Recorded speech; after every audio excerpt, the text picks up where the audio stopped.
owe nothing, demand everything. Fuck wrong with these people. The podcast. You see what time it is, goddamn it. And here with the general. We do this. Motherfucking general. We don't owe you niggas shit, but we demanding everything that we goddamn it got coming. Hey, you better know it. 800. Hey. Okay. I'm not owe nothing, motherfucker. Hey, and we yeah. Let's get right to it. All right. Man. Hey, look. We are live at the Owe None Demand Everything podcast. This is some legendary shit right here.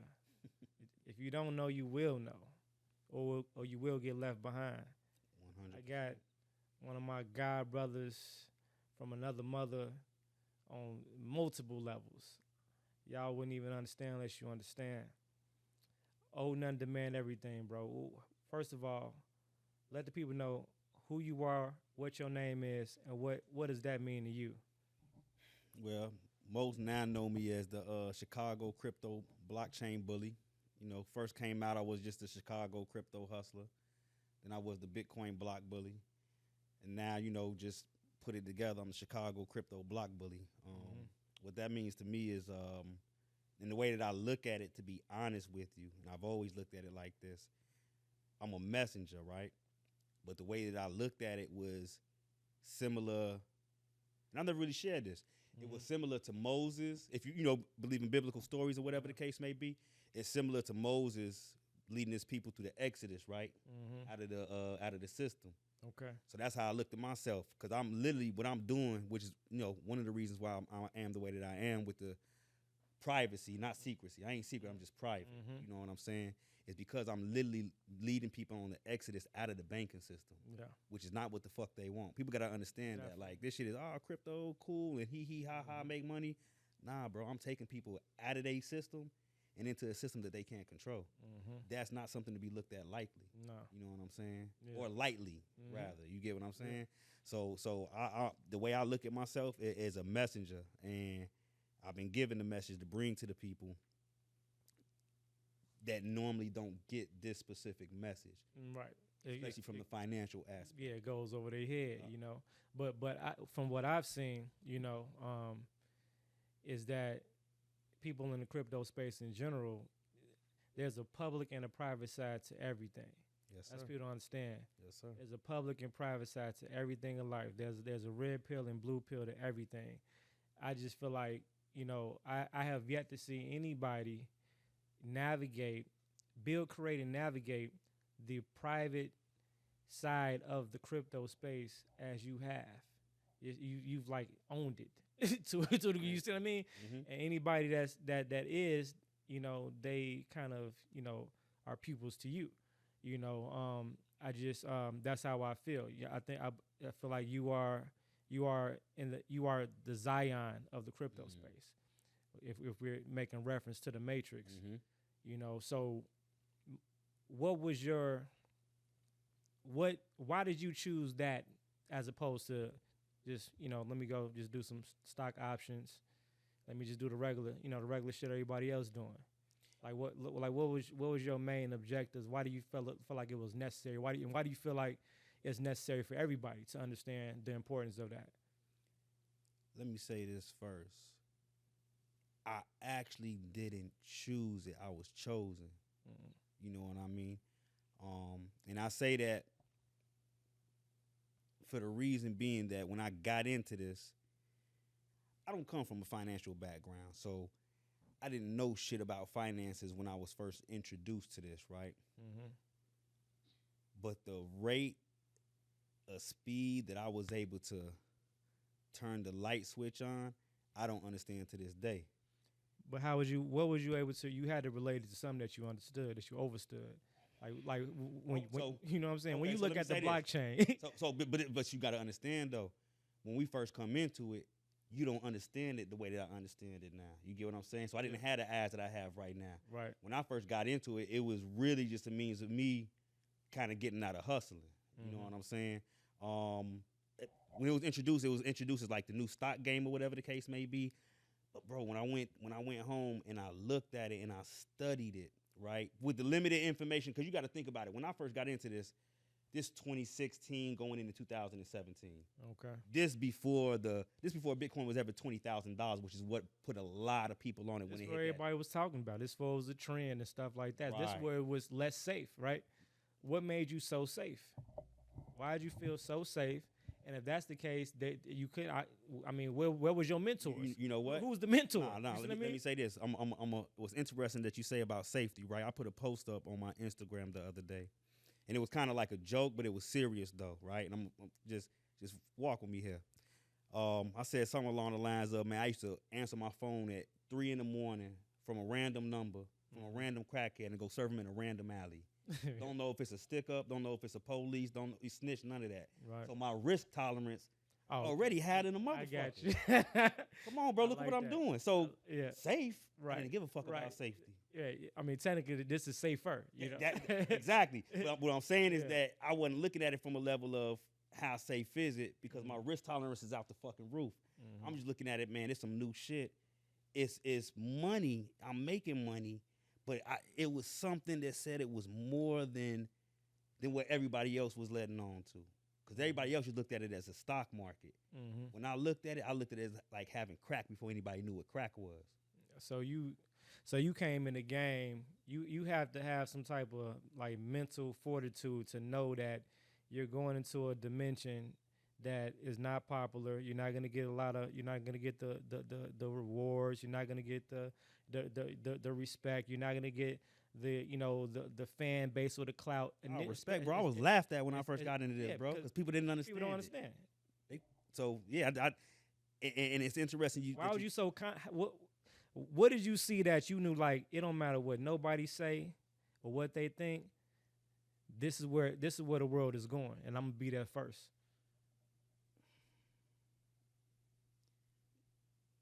Like, when did that click? I'm gonna say this, and I gotta keep referencing, bro. It was divine intervention. I don't understand. I don't know.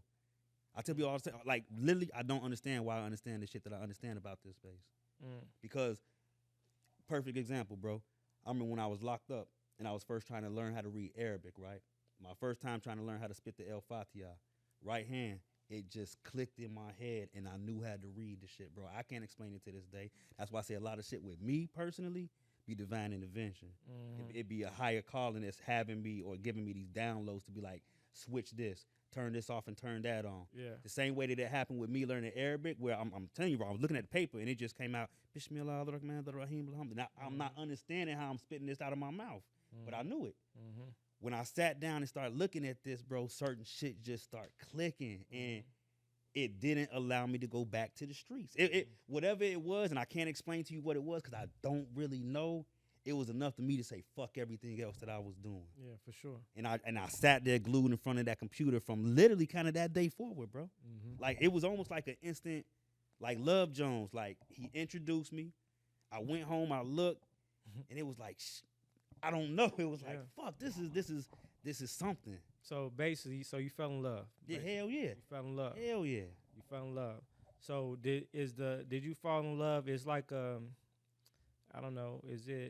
Are you in a triangular relationship where it's like, is it separate? Is it are you in love with the blockchain? Are you in love with the currency? Are you in love with just I'm in love with the game. Are you in love with the risk? Are you in love with the wins? I'm in love with the whole game of it, bro. It's almost like the same thing with the streets. It ain't the fact that the individual's in love with just specifically the shootouts or the money or the clubbing or the women and anything. It's the whole game, bro. Gotcha. So with this, I look like the way I look at it, Wall Street, the streets, I wish I knew about this Wall Street aspect, because it's just like the fucking streets, bro. Yeah. You just got to be a little bit more smarter, and it's a different game that you hustling. It's a different drug that you hustling. I told a motherfucker the other day, I hustle currencies. Yeah. Like, like, think about that. You hustle whatever you hustle, whether it's mail, whether it's drugs, whether it's clothes. I sell currencies.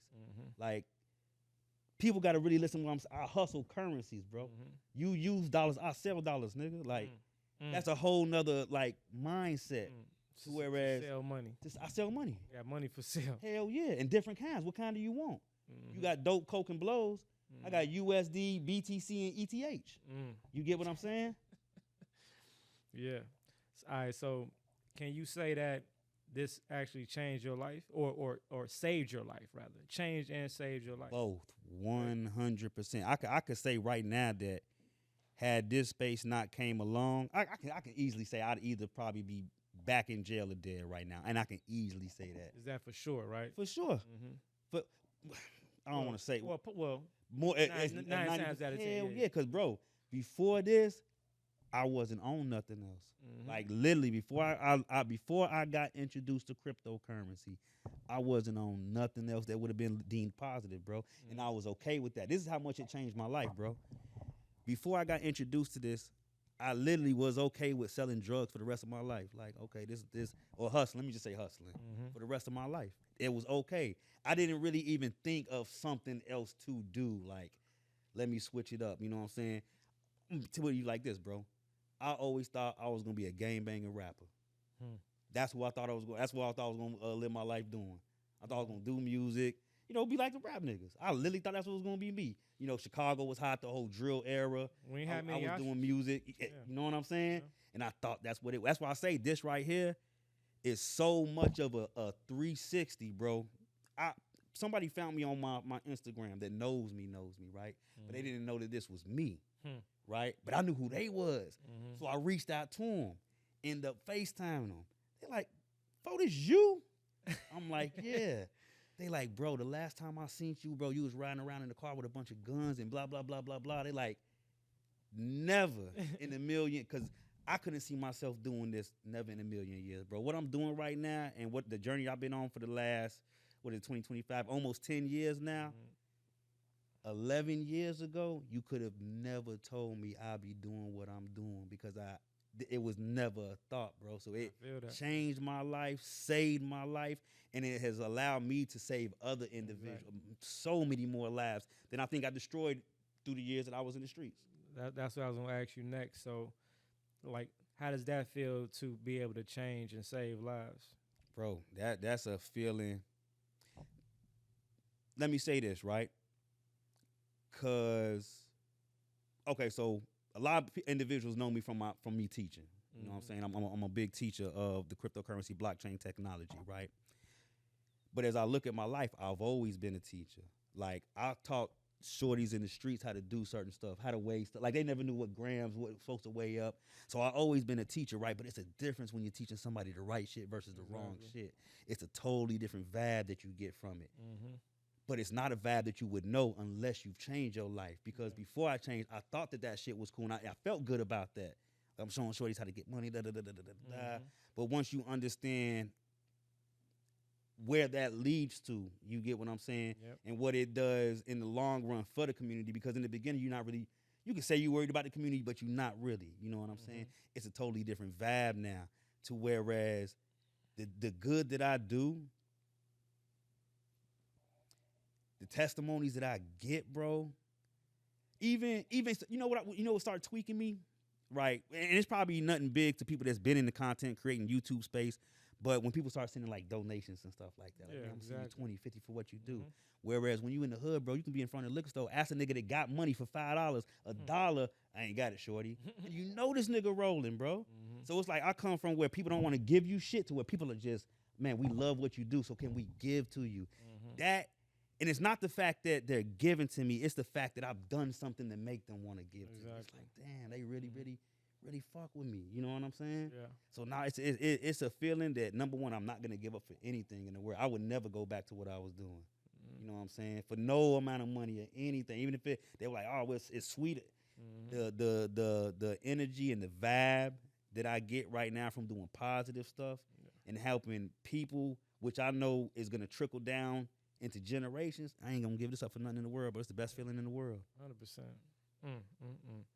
So how does so what do you think like the disconnect is between like in the crypto space with the regular, you know, crypto exchanges and traders and teachers and people that are looking to learn cryptocurrency and you know, trading and making money and stuff like that? Because I think everybody just think about making money. I think that's part of the disconnect.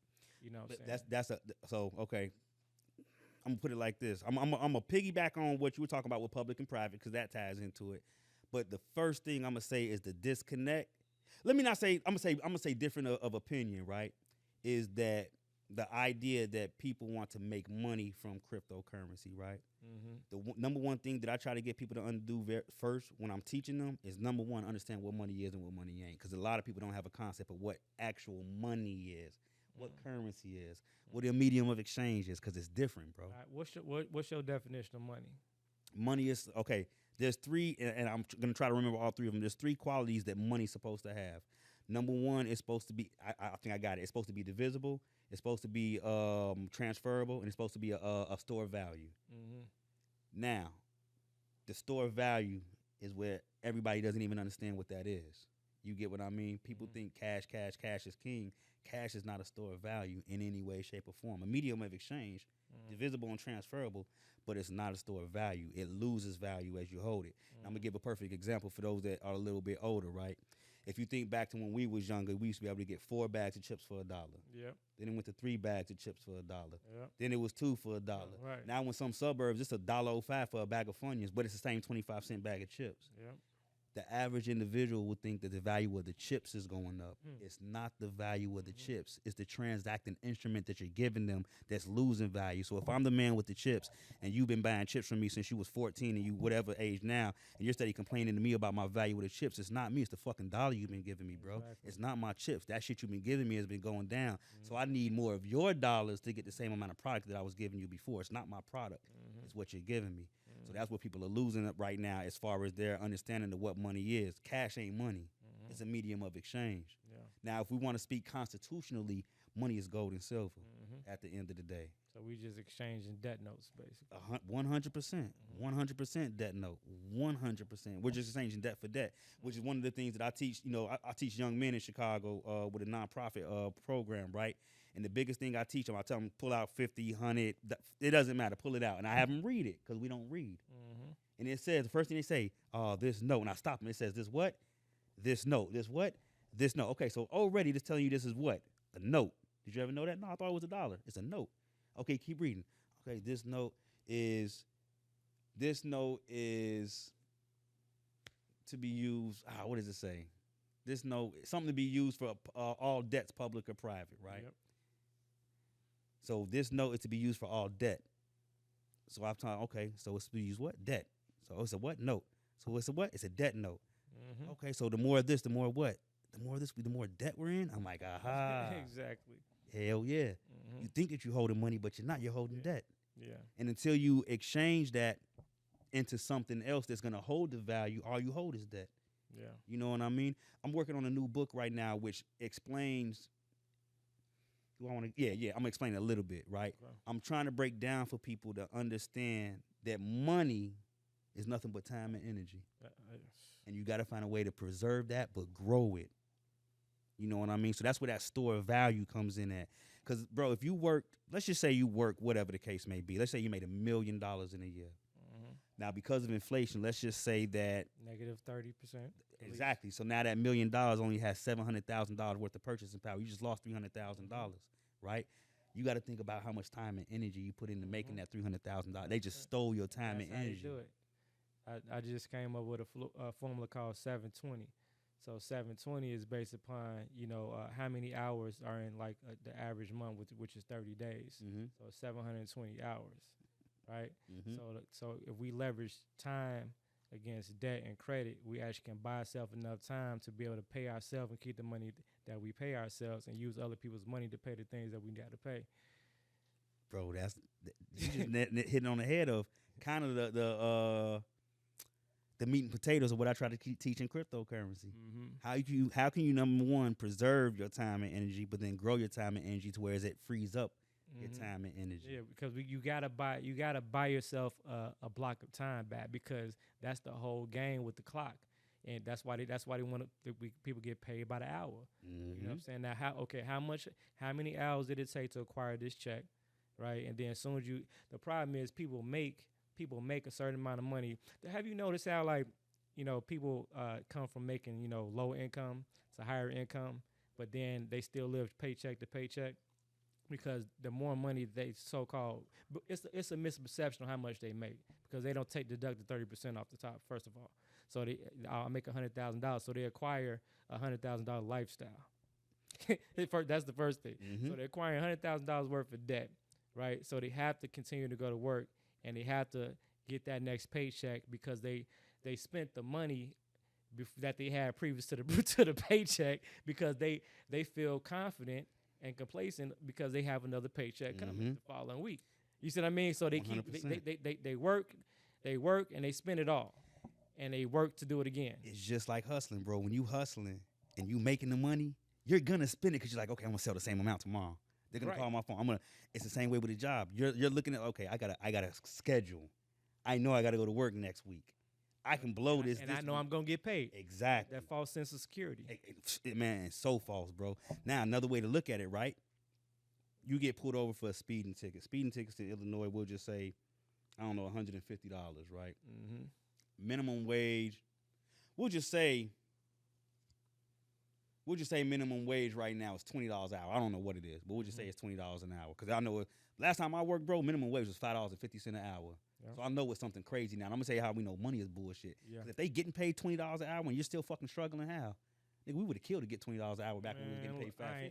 I've never made $20 an hour. Ever.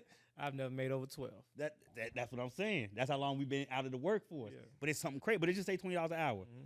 You can put over a speeding ticket $150, right? Mm-hmm. $20 an hour, that's 8 hours out of your life. They didn't steal. They just took 8 hours out of your life. That's a whole day. So now think about how many bills and penalties we get hit with where they're just snatching our money. If you work for money, you will work until you die. That's why the rich say you cannot work for money, and you have to pay yourself. So we got to break that shit down to different like okay, if you get paid $1,000 a month, okay, you have to pay yourself at least 25% of that. So that's $250, and then you split that 25%. That has 100% too. So now you know that splits. So now that goes into like investment savings, personal savings, and then maybe go towards a life insurance policy. You know, so it's like maybe 20, 30, and then 50. So 50% you're holding, and then 20% to investment, 30% to a life insurance policy, or vice versa, depending on how you're doing it. And just keep doing that. And but you only spend what you have. So it's like if you don't see it though, it's not gonna hurt you. That's why auto pay is good and auto savings is good. You see what I mean? Because people are co-mingling the money in the same account. But you gotta like damn near trick yourself. It's psychological. It's gonna burn a hole in your pocket. 100%. You know, but it's like, but they prefer to see and spend the money, have access right then and there, as opposed to like sacrificing now, you know, to shine hard later. You know. I'm gonna tell you what's interesting about that, bro. I learned how to really save when I first got into crypto because I didn't know how to get my money out. You ain't had no choice. Cause like so when I first got in, I'm putting all this money in. You talking about back in the day when what was the company? It was an exchange you had to go through. So you probably talk. They had 2010ish. They had localbitcoin.com where you go meet people at the coffee shop to exchange with. Polynex was one. Coinbase been around for a while, but the earlier versions was you just had to go find somebody to trade it with. You know what I'm saying? But when I first got, I'm not knowing none of this. I'm like, okay, I got my money in, but how do I get it out? And with that money being stuck in there, bro, it taught me patience and discipline. Like, okay, I don't have to spend this shit. Like, hold on. Because that's what it's about, patience and discipline. 100%. And let me piggyback on something else that you asked me in the beginning about the misconception, right? So money. I had to teach people what money is. Once you understand what money is, you're always looking for somewhere to store it, right? You're looking for somewhere to store your time and your energy. Where I'm at right now in 2025, I'm going to put this out there. I no longer look at Bitcoin as investing. I look at Bitcoin as a long-term savings account. 100%. That's it. 100%. I look at every other currency as an investment outside of Bitcoin and just a vehicle for me to get more Bitcoin. Because me getting more Bitcoin is going to free up more time and energy for me and my children and grandchildren and great-grandchildren on down the line. You know what I mean? 100%. So that's the biggest misconception. People think that they're supposed to make money off crypto versus understanding that this is the new money. So it's like, if you knew dollar bills were going to come into circulation before they were in circulation, wouldn't you try to buy as many fucking dollar bills as you could? 100%. If you knew that they're going to be using this in a couple of years, like, oh, fuck, we can buy a bunch of this shit. So these you look at as more so secure savings accounts. Hell yeah. So on average, how many currencies do you commingle with? Do you juggle? Me? Yeah. Fuck, man. I'm gonna say somewhere between, man, bro, me, somewhere between, on a daily basis, Yeah. Like that's 10 to 20 different cryptocurrencies on a daily basis. So But those are just vehicles to get more Bitcoin, though. Bitcoin is what I got the eye on the prize. Everything else is a vehicle. All right. So these are these are the different currency pools that you decide to jump in at particular points of the day and jump out, and you reap your the benefit of your rewards, and you put that shit back into your secure savings account, which is your Bitcoin.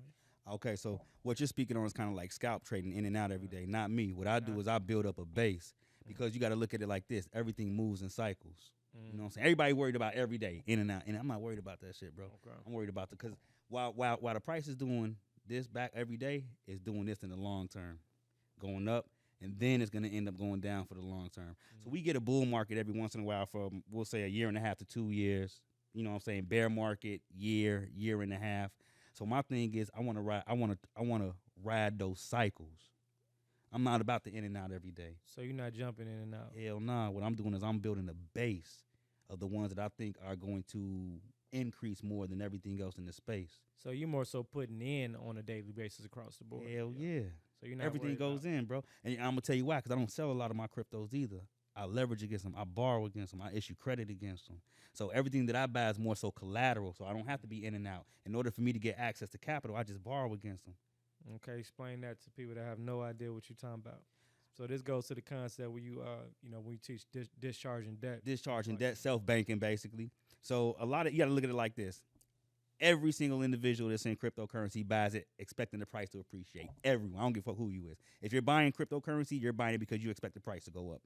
What a lot of people don't understand is that price doesn't always go up. Well, no, they understand that, but what they don't understand is that, no, a lot of people don't understand that, bro. I'm gonna be honest with you. Especially newbies, they think they buy some shit, it's just supposed to go up. Like, bro, that's not how this shit works. You know what I'm saying? What I want to say is that everybody's buying it with the expectation of price going up. What I'm doing is I'm buying it, understand that they can pay me every single day too by putting it up as collateral. You know what I'm saying? So every investment that I make, I'll make sure that I can place it somewhere where it's going to pay me every day, irregardless of what the market does. I don't care what the market does. You can pretty much invest up or down. Not that. What I'm doing is I'm supplying it as capital. So because I'm supplying it as capital, I'm getting paid. Okay, let me explain some more. So I'm basically the bank, right? You're lending it out. Exactly. Gotcha. Lending it, or I'm just gonna say we're gonna leave it at lending. And they're either borrowing it or they're using it to trade with. And no matter what they're doing, I'm getting paid a portion of what they're paying to do that with. So think of it like this. Just think of let's think if Nike stock worked like this. Because you own Nike stock, every single sale that gets done in a Nike store, you get a percentage of that tax. Gotcha. That's how I work with cryptocurrency. Every cryptocurrency that I hold, it has to pay me out. You have to work for me, basically. So are you only interested in pulling your USD value back like that? You know what I'm saying? As far as leveraging as a lender? I use USD value on a need-to basis, meaning only if I need make USD. Outside purchases. Yeah. If you can't make the purchases directly. Exactly. If I can't make it directly with cryptocurrency, 100%. And that's just temporary because everything finna go to that route. Right. Yeah. So with me, everything more so as far as when we're talking about profits, try to roll it over into Bitcoin. Okay. You know what I mean? So think. Let me paint a picture. So you're not seeking. Your last resort is to pretty much roll it out of USD. But if you absolutely can, you're gonna stick into the Bitcoin. Nah, my last resort is to roll it. Yeah. I don't want fiat. I don't want dollar bills. Right. You get what I'm saying? I try to get rid of. So you actually losing value. Yeah, exactly. And now people are like, oh, well, what if Bitcoin goes down? That's cool. That means I can get more. See, people don't look at it like people want the price of Bitcoin to go up, bro. That just means it's gonna be more expensive for you to buy and less that you can get. People should be rejoicing every time Bitcoin goes down because now it allows you to get more. Like whoever felt good that the price of your clothes went up, the price of the milk went up. Think about it. That's a good analogy. Yeah. Nobody. Yeah. You gotta think the same way with this shit because this is what you want. Everybody's thinking, I want to buy Bitcoin and flip it for dollars. So that's the problem right there with the mindset. So the mindset is because these are only people that's putting up their US dollars into some particular account, holding Bitcoin or whatever currency and just sitting there waiting for it to go up. to get more U.S. dollars. To get more U.S. dollars. That's the biggest, in my opinion. Let me put this out there first. I don't give financial advice. I'm not a financial advisor. Any and everything that I say is 100% my opinion and my opinion alone. Y'all heard it. Everything that I'm saying could be 100% wrong. Always go do your own due diligence. I'm going to put that out there. It could be 100% wrong. So don't listen to me, y'all. But take what I'm saying and just ponder on it, right? Everybody, I think, has it wrong, bro. No. Not everybody. But those that want the fiat, the dollars, they got it 100. Because you're think of it like this, bro. And I always look at it from a Flintstones Jetson standpoint. You're taking the Flintstones money, turning it into Jetson money. It makes more Flintstone money, but then you go back into the Flintstone era. What sense does that make? You're giving up old money for the new money, and then when it becomes worth more old money, you give it back up for the old money, not knowing you're gonna have to bring that old money back over, and it's just gonna be higher. So why keep doing that? Why do you keep doing that? Because you're gonna be playing that game forever, and then you're gonna look back and be like, I don't got no Bitcoin. I made a lot of money over the years, but I don't got no Bitcoin. Now Bitcoin's $1.5 million, $2 million. So my thing is, everybody looks at it. We'll just say right now Bitcoin's $100,000. Let's just say we know it's going to $1 million. Everybody will be happy with buying Bitcoin right now and being able to sell it for $1 million. The way I look at it, how many Bitcoins can I buy before it gets to $1 million? Gotcha. Okay. So what do you think? What's the best starting point for somebody that has no idea about Bitcoin, the public and the private side, trading, none of that stuff? Like what as far as platforms, wallets, do's and don'ts, we can break it down in segments. Okay, somebody brand new to the space. Wallets, you want to use non-custodial wallets. What is a non-custodial wallet? A non-custodial wallet is actually similar to a trust, whereas you have access to the capital. Okay, no. Let me reverse it. So non-custodial is something where there's no big brother or no one has custody over the assets. When you put money in Coinbase, Robinhood, Binance, in the bank, you're putting it into what is known as a custodial account, meaning that you no longer have custody of it. You've given up custody of it because you're looked at as incompetent and you can't handle your own affairs. So you're giving it to us for us to handle. So once you do that, that allows us to say yay, nay, no, stop. So it's regulated. Hell yeah, 100% regulated. So is it regulated and taxed? Hell yeah, 100%. On the custodial side. Now, non-custodial is where you have the private keys to your wallet. You are the trustee. You're the trustee. You're the grantor and trustee, actually, because you're the one that's actually putting the capital in there. You create the trust, you fund it, and then you're able to administer it. When we're talking about wallets, but I'm trying to make the conversion. You know what I'm saying? It's literally the same thing. It's literally the same thing, and I'm going to tell you why, bro. You can lose the keys to your wallet. And can't nobody get it, but the money's still. So it's still in the trust. You just ain't got access to it no more. Now, if you with the custodial, then you have the privilege of being able to, get password resets and shit. Right. And they'll be like, oh, we can give it to you. But at the same token, though, they got the right to tell you fuck off and keep it. So that's the difference between actually being your own private bank or banker versus banking with 100%. If you're using Coinbase, you might just put your money in the bank because you're initially doing the same thing. And I don't think people know this, but Coinbase also, I covered this years ago, but they did state that if they were to go bankrupt, they do have first dibs on your currency that's in there. And we can give you an IOU. Coinbase been sold people out. They've been sold. So it's like, man, so that's that public and private. Public is custodial. Private is non-custodial. So some people are still asking about I need to set up an offshore account. I need to set up an offshore account, for private banking, blah, blah, blah, blah. That's cool. I still entertain that. I didn't did dual citizenship and all type of stuff to establish offshore banking, international banking, and stuff like that. But we have to understand when time and technology has advanced, where the concept and purpose behind me doing all that is damn near irrelevant because of where we are right now in the crypto space. No, 100%. Aspects of actual having private banking and what you just I mean, isn't it? Are we internationally exchanging on these markets? I'm gonna tell people to go look up a video. Right, it's interesting you talk about offshore, the bank. Look up Obama Bitcoin. Obama did a interview once where he told everyone having Bitcoin is like having a Swiss bank account in your pocket. We could never let everyone have Bitcoin. You walk around with a Swiss bank account in your pockets. What does that tell you? It is. You don't need the offshore. It is what it is already. They keep waiting for people to put it all in big, bold print and shit like that. This is where the world is going no matter if we accept it or not. except now it's going to be attached to our identities. Mm-hmm. You know, so before we go into that aspect, I want to give a shout out to our highlighted beverage today, which is from Ritual. This is zero proof, meaning this is our free spirit. You know, although we do drink good, you know, we also drink good in other aspects as far as with our free spirits. So this is alternative for those that want to have a balance in life or whatever like that. This is a rum alternative. So we're going to bust this open. Shout out to Ritual. You guys can click the link inside the description if you guys, but you can buy this at your local Myers or even some of the liquor stores now. These are coming in there. Now I never tried the rum before. I had the tequila. Oh wow! Let's check this out. Grab a little bit of that. Like see when I see this, I like being the first in line, first in time with shit. You see what I mean? This when I see this, first thing I thought about is, and that's what everything. People worry about. People getting confused where everything is at now.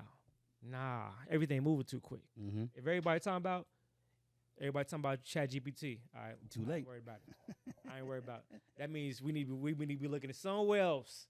If everybody talking about ChatGPT, we need to be looking at somewhere else, right? So it's like what's coming next? Mm-hmm. I'm talking about within the next 10 years at this point, because everything, damn near the progression of the world. At first, the evolution as far as technology cycles, it would take like a year or two, maybe even 5 as far as these transitions. Like, but you can look up today, and then another month we already advanced. Mm-hmm. I don't think people understand that, but they stuck on the app, on one particular app. Nah, if everybody can do it, it ain't. It's every day as valuable this thing is devaluing, you know, like expeditiously. Mm-hmm. You know, so we have to like do extra and do more to be innovative with the new technology and these new tools and devices to be ahead of the game. You know what I'm saying? It's like, and it's hard too, because it's like the shit is so good and powerful because we able to do shit that we ain't never been able to do before. And it's like, but if you get stuck with that shit, you're gonna lose again, because the learning curve, if you don't realize where the wave is going, by the time you look up, you be like, damn, what the fuck? You're not gonna be able to correlate. It's gonna be rocket science again. But if you can be like, all right, I see some, all right, this is new, all right, cool. We're gonna put. It's like they issuing out the shit in particles, you know. And we supposed to, as they drop the particles, we just supposed to. It's like a puzzle. You know what I mean? Mm-hmm. All right, this goes there, that goes there. This now we got the whole fucking infrastructure. You know what I'm saying? But they want us to get like distracted out of all these different toys they dropping. Mm-hmm. You know, drop so many every day. And let me tie something that you just said directly into crypto. Exactly what you said, y'all out there. When somebody comes to you with a cryptocurrency and they say they made all this money on it already, it's too late. It's over with. You missed it, bro. Like, damn. You gotta go find what nobody's talking about. What I tell my people is we buy when nobody's buying and we sell when everybody's buying. So what do you? Okay. All right. First, let's cheers on this. Yes, sir. Cheers, my brother. Yes.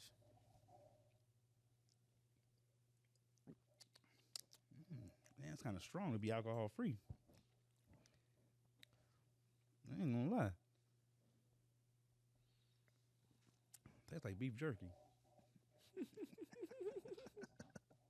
No, that's interesting. That's interesting to be alcohol free. That's kind of strong. Interesting. When this shit first dropped, I immediately got on it because I'm like, it brings me in a space when meatless meat came out, right? Remember it first dropped? It's like, man, it's like meatless meat. What the fuck you mean? What you mean? You know what I'm saying? What you talking about? Then Burger King started dropping the Whoppers. You know what I'm saying? The motherfucker was full of iron. That shit was not you was not shitting that shit out at all. That shit wasn't going nowhere. You know what I'm saying? Man, but I'm like, this, I believe in the next 5 years, this is gonna, because there's ways you can get certain effects similar to alcohol with natural herbs and natural things like that. They just ain't brought it out yet. You know, and it's gonna be in exact competition. Right? See, right now we going into the world of options, right?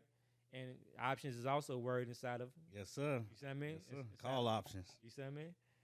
And see, we have too many fucking options though at this point. So we got, that's the problem. It's like a gift and a curse. We got too many goddamn options. You know, it's like, so people want everything. Mm-hmm. And that's gonna be the problem. Mm-hmm. They're gonna get like option drunk. Where it's Spread like, yourself too thin. yeah, it's like instead of being able to look back and be like, all right, just take what you need to accomplish the task, right? And don't entertain nothing else.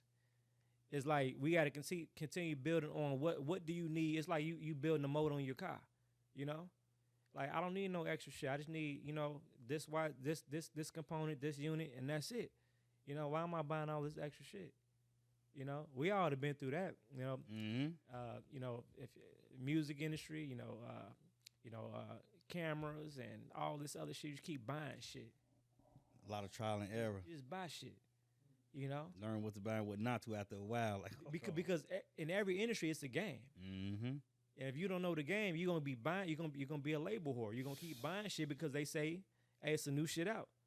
You know, and they be like, hey, if you buy this new mixing board, you're gonna be better. It's gonna make you a better producer. It's gonna make you a better engineer. When now you think it's the actual keyboard or mixing device, it's you first. Exactly. It's you first. Now, I'm not saying don't upgrade. Right. But you need to master what you got first. Instead of depending on the upgrade to make you what you think you're supposed to be. That's what it is. They waiting on the upgrade. And then we got to release our attachment. You know what I'm saying? I see a lot of people like jumping into different shit right now. But like, you probably shouldn't do that way per se. Like, you have to jump in the new world. It's like if you're a music producer, right? I made my last 2 beat albums on my iPad, right? I wouldn't recommend being a regular producer, just jumping in fresh out and you buying all this equipment and shit. It doesn't make sense. Right. It's not gonna make sense. You know, that's like a nigga getting into coding and learning HTML from a goddamn notepad. Mm-hmm. You know, it just doesn't make sense. You know, the world's too advanced right now. Right. You know, we have to be able to do good things fast. You got to be good fast. You know what I'm saying? It's like, because it's something out there that could do it for you. 100%. 100%. Or it could be your clone. Like I did my last 2 months of promotions on my page, right? Mm-hmm. It was me, but it wasn't me. So I took one video, different versions of me, and I just did like 60 seconds. I recorded myself moving my mouth, you know, and making all type of facial expressions. So what I did, I was cloning myself. Now I clone myself, and then I just give myself the words to say. You know, and now I can just import the data to do, you know, now I can put it on a spreadsheet and have that shit on autopilot, and, you know, put it like this. Now I'm more so in the mind frame of I'm gonna work 8 hours today that cover 30 days worth of work. That's raw. Because everything right now has to be automated and be scalable. Right. You know. So what can you do one time that you can stretch throughout the whole line? Because you got people that are good, and you got people that are good with machines. Or you got people that are not good at all, they're just good with machines. You see me? So we're against the Krakens. Bro, with 8 hours, you created 30 days worth of free time and energy. Literally, I'm not literally. I'm working blocks. Yeah, I'm working blocks. Like shit, I ain't been asleep all day, man. But I just worked from April to June, so I do it in quarters. So all right, my first block, all right, I'm gonna work this week. All right, I'm working for January, February, and March. Mm-hmm. It's gonna take me 3 days. That's crucial. 3 days for 3 months. This goes back to the concept of buying our time back, and because we are able to do it because of the technology, and if we don't utilize that technology, we gonna get lost in time and space once again because it's moving too fucking fast. It is, and anybody can do any fucking thing right now. That's what makes me mad. It's like anybody could do anything right now, damn near. You know what I'm saying? Yep. Ain't no limit. You know what I'm saying? Got a lot of sympathy for people nowadays. Think about it, bro. It's like the average nigga nowadays that probably didn't have the confidence to drop a motherfucking rap album is releasing books and shit. Bro, it's unlimited what people can do today with the thing at their fingertips, bro. Unlimited.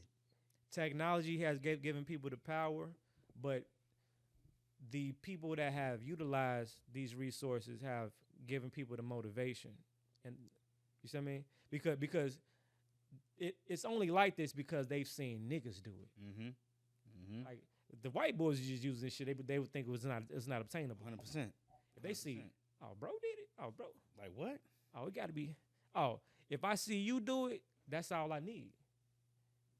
That's why it's like this off somebody having access to you is enough. Mm-hmm. You know what I'm saying? Mm-hmm. Just having a conversation with you is enough. That's Sometimes why it's a privilege. It's always a fucking privilege. Man, hey. It's always a privilege. It's always just because of that. Exactly. Because everybody won't appreciate that because they'll be like, you know, they get a swing of your energy, come, you know what I'm saying? They have all these motivated ass thoughts. I mean, yeah, they your thoughts per se. Mm-hmm. But you know, It came by way of my energy. if you watch the movie Inception, you know, I planted that seed. Yes, sir. You know, I made you believe. You know what I'm saying? Mm-hmm. It's like we make each other believe. So it's like, but we want that at the same time because, like, all right, you create that circle, and that's our limitation too. Because now it's like, because we ain't never had shit, especially from Chicago, we ain't never had shit. So it's like, fuck, oh shit, I want you to be good, but not too good. Right. You know what I'm saying? I'm gonna give you this, but I ain't gonna give you that. You know what I'm saying? I don't. You know what I'm saying? It's like keep it. It's like, but you want to be able to have like this circle. I had this, and I created this thing called the Circle of 9. Mm-hmm. So you know, based upon certain numerology, whatever like that, you know, it's gonna repeat itself or whatever. But I did a test to every like some of my close people or whatever, where it's like don't you know on your iPhone, you got your favorite. It's people that you text message. Like if you look at the top of your phone, and you see like up here, like you have these are people that you normally talk to or communicate with. These are the favorites or whatever. Okay. So it's 9 spaces right there. So at first I didn't know what that was. I'm like, the fuck is this person doing there?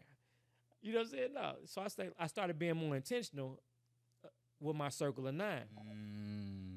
Got you. Because the Circle of 9 is important because it's like all right, these are the people that are essential to my personal well-being and my business well-being. Mm-hmm. You know what I'm saying? And we feed off each other. You know, these are people that you always have to kind of be there for, you know what I'm saying, to a certain degree. So it's like, all right, so you can strategically create these people, you know what I'm saying, or align yourself to be able to access or meet these people. You know, but everybody that I asked had the same damn near answer, which was kind of sad but funny at the same time. Like, well, I don't got that many motherfuckers. I barely got one. I barely got two. Right. That's typically our, you know what I'm saying, in our race, in our culture. Mm-hmm. I barely got one because it comes with certain factors: trust, loyalty. You know what I'm saying? You know, all these different things. Like, well, you fuck with somebody, but do you trust them? We don't network in those type of circles. Nah. It's like, do you like somebody that you can just fuel you and you can fuel them back without no type of like concern type shit. Mm-hmm. You know what I'm saying? People that you can actually depend on type shit.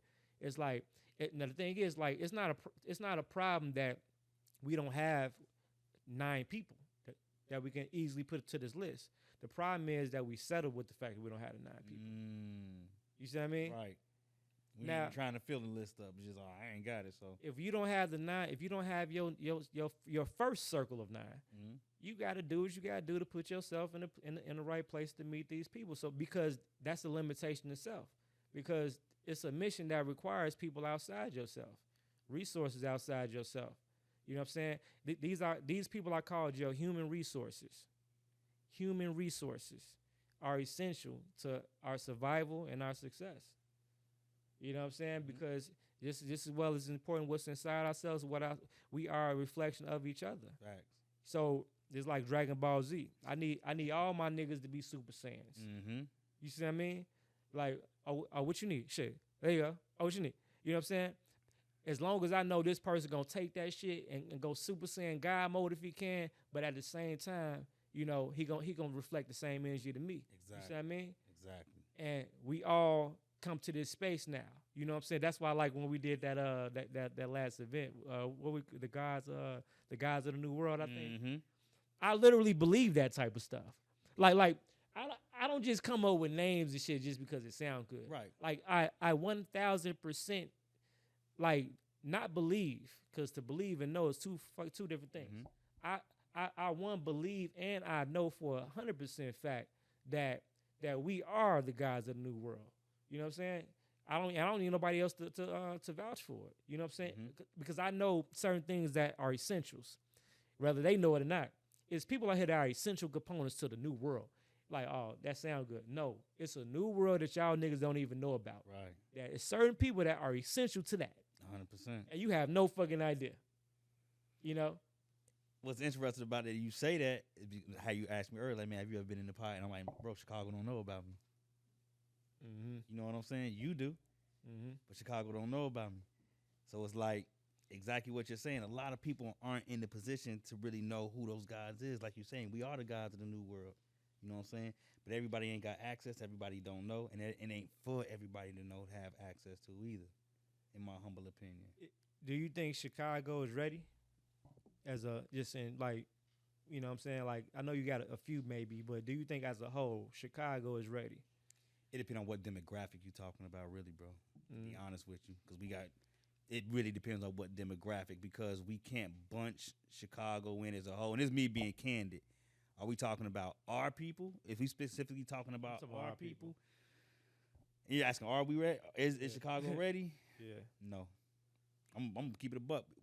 Chicago right now, they mind state is somewhere else, stuck. It's really, to be honest with you, bro, Chicago's stuck in the last, when did the whole drill era start? About 10, 12 years ago, maybe 15 years. It's still stuck in that fucking era, bro. It hasn't moved on from that yet. So Chicago's like stuck in a time warp right now. We're not evolving in any way, shape, or form. Now, the work that I do in the streets, because I do work in the streets, right? I'm starting to snatch up some of these little guys and teaching them what I'm doing. So now what I am saying, you know what? Let me say this. Let me not say that they not ready. They just haven't been introduced to it, bro. I'm not gonna say they not ready, because when I talk to them, these little guys be amped once they able to, get to know me, and I spit it how I do, because it's like I'm not no nerd coming to try to tell y'all how to be squares or nothing like that. I'm just like the fuck y'all is, goddamn it. You want to keep selling dope, keep selling dope. But nigga, put the money into Bitcoin. Exactly. In a couple of years, you won't sell dope no more. You know what I'm saying?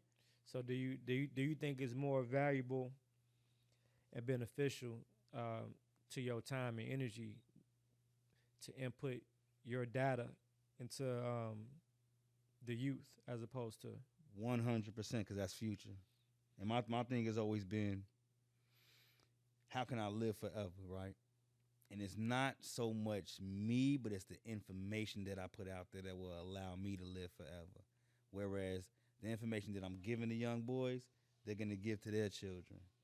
Inshallah, hopefully, you know what I'm saying? And then it's going to pass down, which I can already see that doing, because I've worked with families, bro, to whereas I work with the parents, and they're like, man, we want you to work with our kids. And then they kids may have kids. Because I've worked with individuals, bro, from the age of, I'm going to say 79 down to 6. Oh, wow.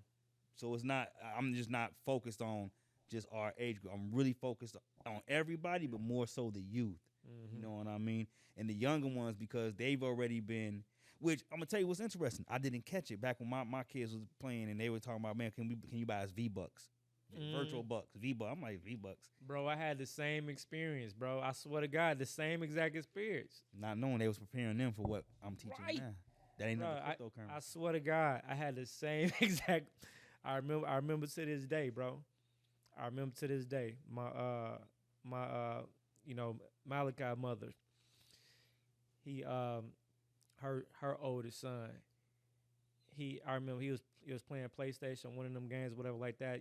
Asked to go to the gas station and buy them cars, whatever, get to do the what. And see, and this how you know, and this the importance of knowing thyself, right? And knowing always being open to being knowing when you're supposed to be the student, Mm-hmm. right? And the teacher could be anybody, right? 100%. So at this particular moment, the son is the teacher, yes. right? Yes. Cause I'm going to the gas station, right? for some V-Bucks. Don't even know what it is. You know? So all I know is I gotta take my money Yep. out of my pocket Yep. and give it to her. She puts it in her cash register and she gives me this, and he can use this to spend this there Mm-hmm. to buy cars and In-game, virtual guns in-game and whatever. items. I sat my ass down in that room and say, "Show me how this shit works." And he showed, broke it down. I say, right hand up to the creators. That's when I created that the Trade Capital wallet. Yep. That's when I created that. Smart. You know what I'm saying? And that's when I knew the importance of cryptocurrency, digital currency, and stuff. That was my answer. Even though I was limited to how deep I dived into the crypto space, still as of that point. Mm-hmm.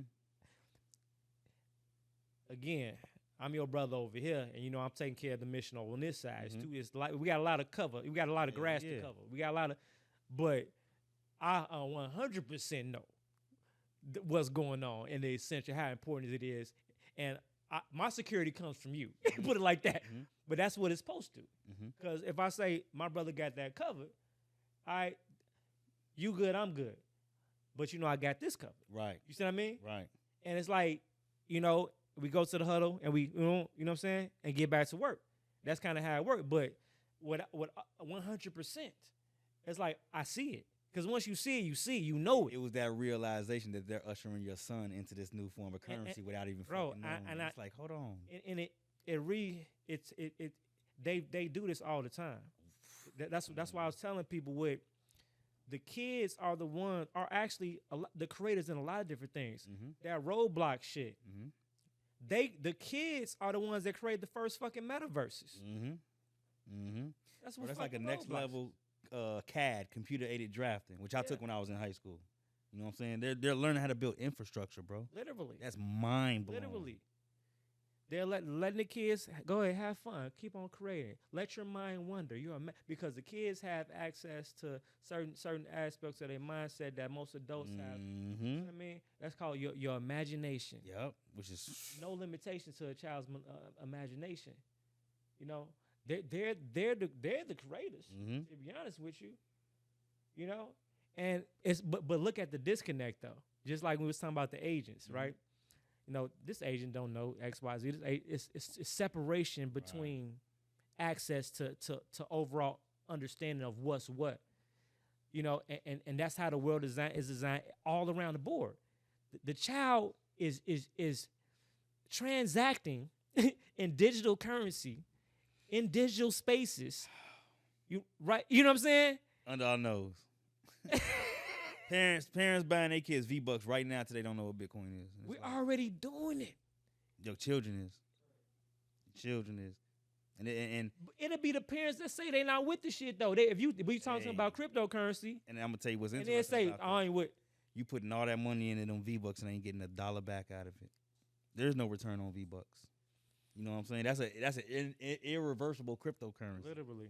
Whereas you can and this is why I love teaching because with the children, they've got blockchain based games where instead of buying your kids V-Bucks, you can buy them Bitcoin, buy them Ethereum, and have them use that in the game.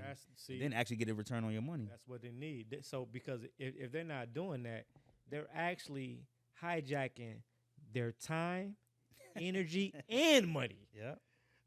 You're getting fucked all around the board. And the intellectual property, because best believe what they're creating on these apps, these people are taking. That's not their app. We allowed you to use it. So all the shit we're seeing, these new, and you got to think of it like this, bro. When we was younger, what was big? The Jetsons. Mm-hmm. The Jetsons had what? AI. Because what did George Jetson go to work every single day and manage? Artificial intelligence. Mm-hmm. What did they talk on? FaceTime. Don't think that the kids that watch the Jetsons aren't the ones creating these iPhones and like the upgrades of them. Yeah. They're the ones that watched it. Yeah. So you got to think about what are they feeding to the kids now, because this is what we're going to be looking at in the next, let me see, the Jetsons, what we 80s, so it's 2025 now, so we'll say 30, 40 years or something like that. Yeah. What they're showing us today, well, not us, but the children, that's the world in 30, 40 years. 100%. 100%. I think the world is evolving at a rate that should be concerning to a lot of people. Mm-hmm. Actually, I'm very concerned for a lot of people as a whole. Mm-hmm. You know, I see a lot of my people that are, you know, that I care about, I love and stuff like that. I'd be like, you're not gonna get it if you don't understand that. And they think that it sounds bad because there's a disconnect between, if you don't understand one thing, it's like, okay, what you're doing is great, it's beautiful, can't take that away from you. But how does that fit and survive, not only here for a certain amount of time, in the new world that's coming? I'm always going to refer to the new world. It's like if you come up, if you pick out a career that only has a 3-month lifespan type shit. Think about that. Would you go to college for 4 years? Think about that. That's like going to college for 4 years to dive into a career, spend all this money and time, and to dive into a career that has a 3 to 6 month lifespan, or maybe a year.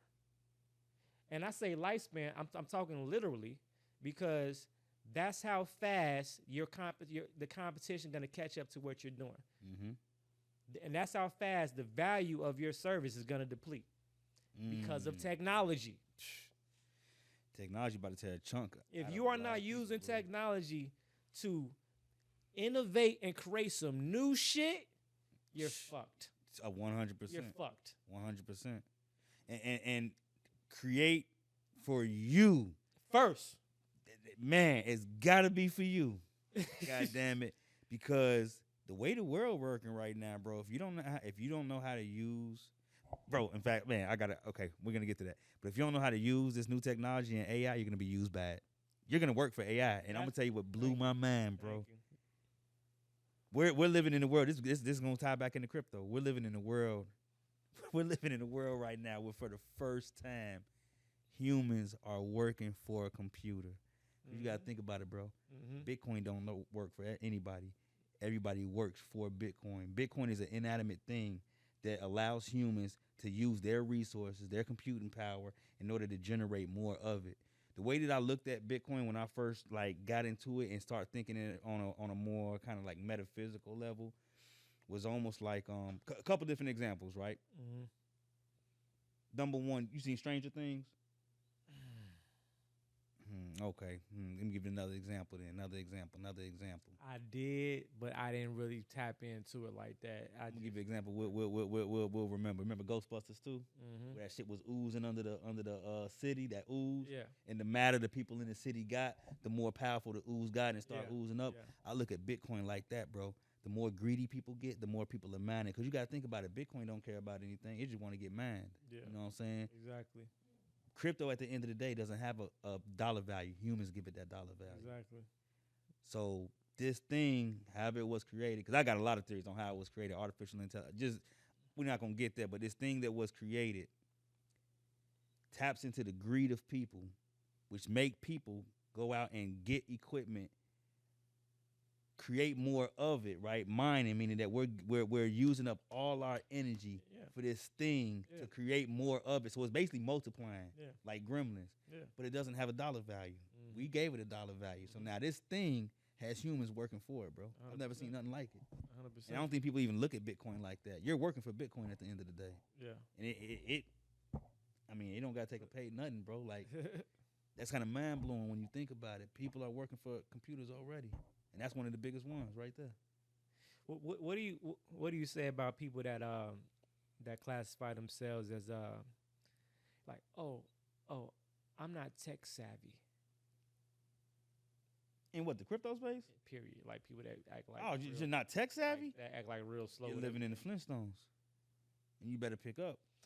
People are literally, although slavery hasn't fully ended anyway, people are literally, there's going to be a new type of slave. I don't think people understand it. It's going to be listen, you got to ask yourself as a person, as a man or a woman, how the fuck am I going to retain my value over the course of 5 to 10 years? Because the world is not going to fucking need you. No. Are you important? Are you essential? No, seriously. it's like that. Those are real questions, and it's like I believe the new system is not going to be in their favor. It's never been. It's not going to be in the working man's favor. It's going to be in the intellectual man's favor. The creators are going to be 100%, because you're gonna have to use your mind to get paid versus hard work and elbow grease. That shit is out the door, bro. They can't stop the programmers. That shit is out the door. All that like like physical shit. These restaurants, anything. Perfect example, bro. A couple years ago when I used to go to the store and you go to the register and you got a long line like, hey, self cash out is over. I'm like, you sending me to your replacement? Do you know that? You must don't want to work because you're literally sending me to the robot to go take care of what you're supposed to be taking care of. In a minute you won't be here, and it'll only be robots in every aspect. In every aspect, bro. In every aspect. I just think it's going to be monitors that monitor particular systems and stuff like that. And a lot of stuff going to be able to be done remotely from home. Mm-hmm. And people are going to be required to undergoing certain tasks and programs, on their mobile devices or computers that gives them, that retrains their mind, to do particular things. Mm-hmm. And that if they complete these programs, then that's going to retain the value within their wallets that they can spend to eat and pay whatever they need to pay to live or whatever. Well, I just had a crazy revelation. We're going to go from programming the computers to computers programming the humans to how they're supposed to work. 100%. Oh, 1,000,000%. Damn. 1,000,000%. 1,000,000%. 1,000%. Bro, that's yeah. The person that is nuts. People already don't halfway use their fucking minds anyway. Man. So yeah, the system is gonna tell you how you should feel. Mm-hmm. And we already accomplished changing your appearance, right? Mm-hmm. You have low self-esteem. Here, take this. Mm-hmm. Here, put this on. Here, They got the fix, boy. They got the fix. Or go into the metaverse. Because a lot of our experiences is gonna be inside those goggles. Yeah, that's why they coming out with so much. All they gotta do is start adding the physical stimulation. A good movie people can still go watch today to show you go watch Ready Player One. Yep. To this day, I was telling people in 2020, this before Facebook changed to Metaverse. Like I was talking about the Metaverse, bro, a while ago. And then when Facebook, they're like, oh, Mark Zuckerberg. I'm like, we've been talking about the Metaverse. You know what I'm saying? I was always telling people, like, what we're going into is going to be a world like, and this is before, like, the Metaverse got cracked on the blockchain when it first started emerging. I'm like, man, y'all better go watch Ready Player One because that's the world we're about to be living into. Interactions in the Metaverse. Yeah. Actual. There's already economies on the blockchain in the Metaverse right now, bro. Oh, yeah, for sure. 100%. Mm-hmm. Like, and people are. They don't know they're digitizing everything. That's people don't. That's the factual information that people need to understand on how everything is going to be on some type of crypto or blockchain, because all the natural resources and assets have been digitized. Yep. So in order to access this and acquire this shit, it has to be acquired by some type of crypto or digital currency. And those are RWAs, y'all. If you want to go research, real world assets. Dubai just released a story, and I shared it, I think, today on my page, where they're using the XRP ledger, and they're about to start tokenizing real estate in Dubai. Tokenization. Another thing is that if you got the MetaQuest joints. Mm-hmm. So, all right, so you notice before you play, right, it creates a digital scan of your mm-hmm. Just and the Google just came out with their glasses, and they have a feature on there where it's like you put them on and you just look back there, whatever like that. You be like, Google, whatever. What's that picture say on the wall right there? And they can identify exactly. And the reason why is because what they're doing. See, they give us the technology for entertainment purposes, whatever like that, but they're using us as vessel they use us to scan all this shit. Mm-hmm. Every time we sync that shit up, we're digitizing all these spaces, and they're just waiting till all the fucking spaces are digitized. You see what I mean? That's how it knows what's what. Mm-hmm. You know what I'm saying? Once all that shit is up there in that space right there, now they can flip the switch. Let's go to phase 3. Just like they got with iPhone. I mean, Apple got the Apple version. They shit more expensive. Mm-hmm. You put they shit on, you can now shit. If I don't like the way the outside look, of my reality. Fuck it. Let me change my skin. Change the skin. Fuck it. If I don't like how my wife look, let me change her. You know what I'm saying? You know what I'm saying? That's some scary shit. I want people to. That's not no. I'm not bullshitting. That's the technology in the glasses. So while we having fun with the technology, ask ourselves, what the fuck does that actually mean? Right. Right. What is it here for? What does that actually mean? Because it ain't the he ha ha. And how do we get to the point where that's even possible? To the point, you see what I mean? That's way too crucial. That's way too they playing with us at this point. As much as I'm into like the crypto, the technology, the blockchain, new technology scares me, bro, because of the possibilities of what it can do, how it can be used. And we know they 10 times more probably 100 times. 100 times. The shit that we're getting right now. If we playing with this right now, anything that we play with, bro, throwaway shit. They're 100 years ahead of us. And like these drones, they're like they can have that shit. 'Cause we got, bruh. And most of the shit, what's even most scary is that it's not even that they just letting us play with it. We are test subjects, right?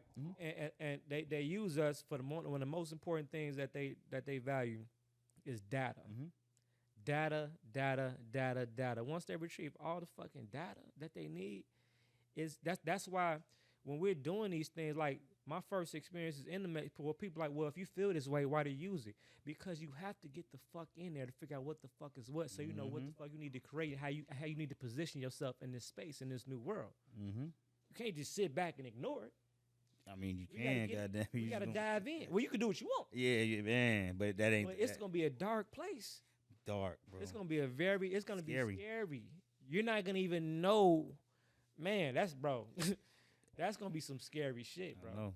To the point where it's just the world this is the way it is. People don't have a thought to even think no other way. See, right now we're thinking other ways. The new people are not gonna even have a thought, a consciousness to think of none of the stuff we talking about right now. It is gonna be it. You know what I'm saying? That's it.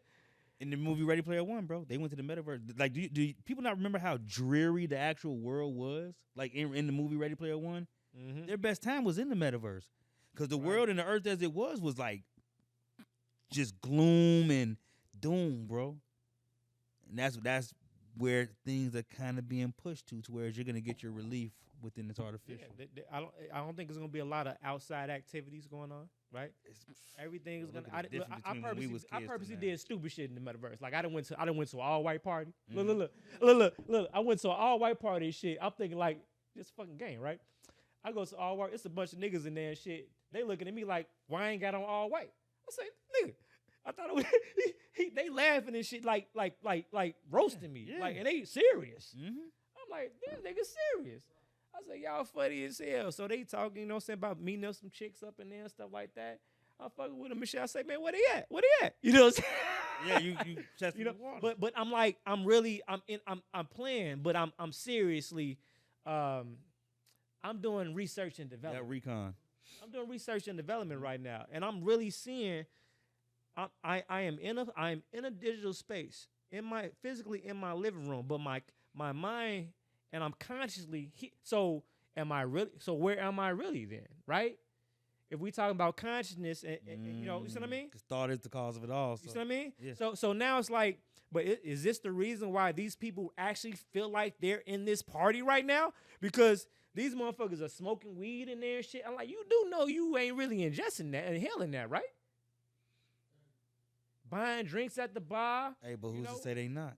And they mind. That's what I'm saying, crucial. bro. That's very.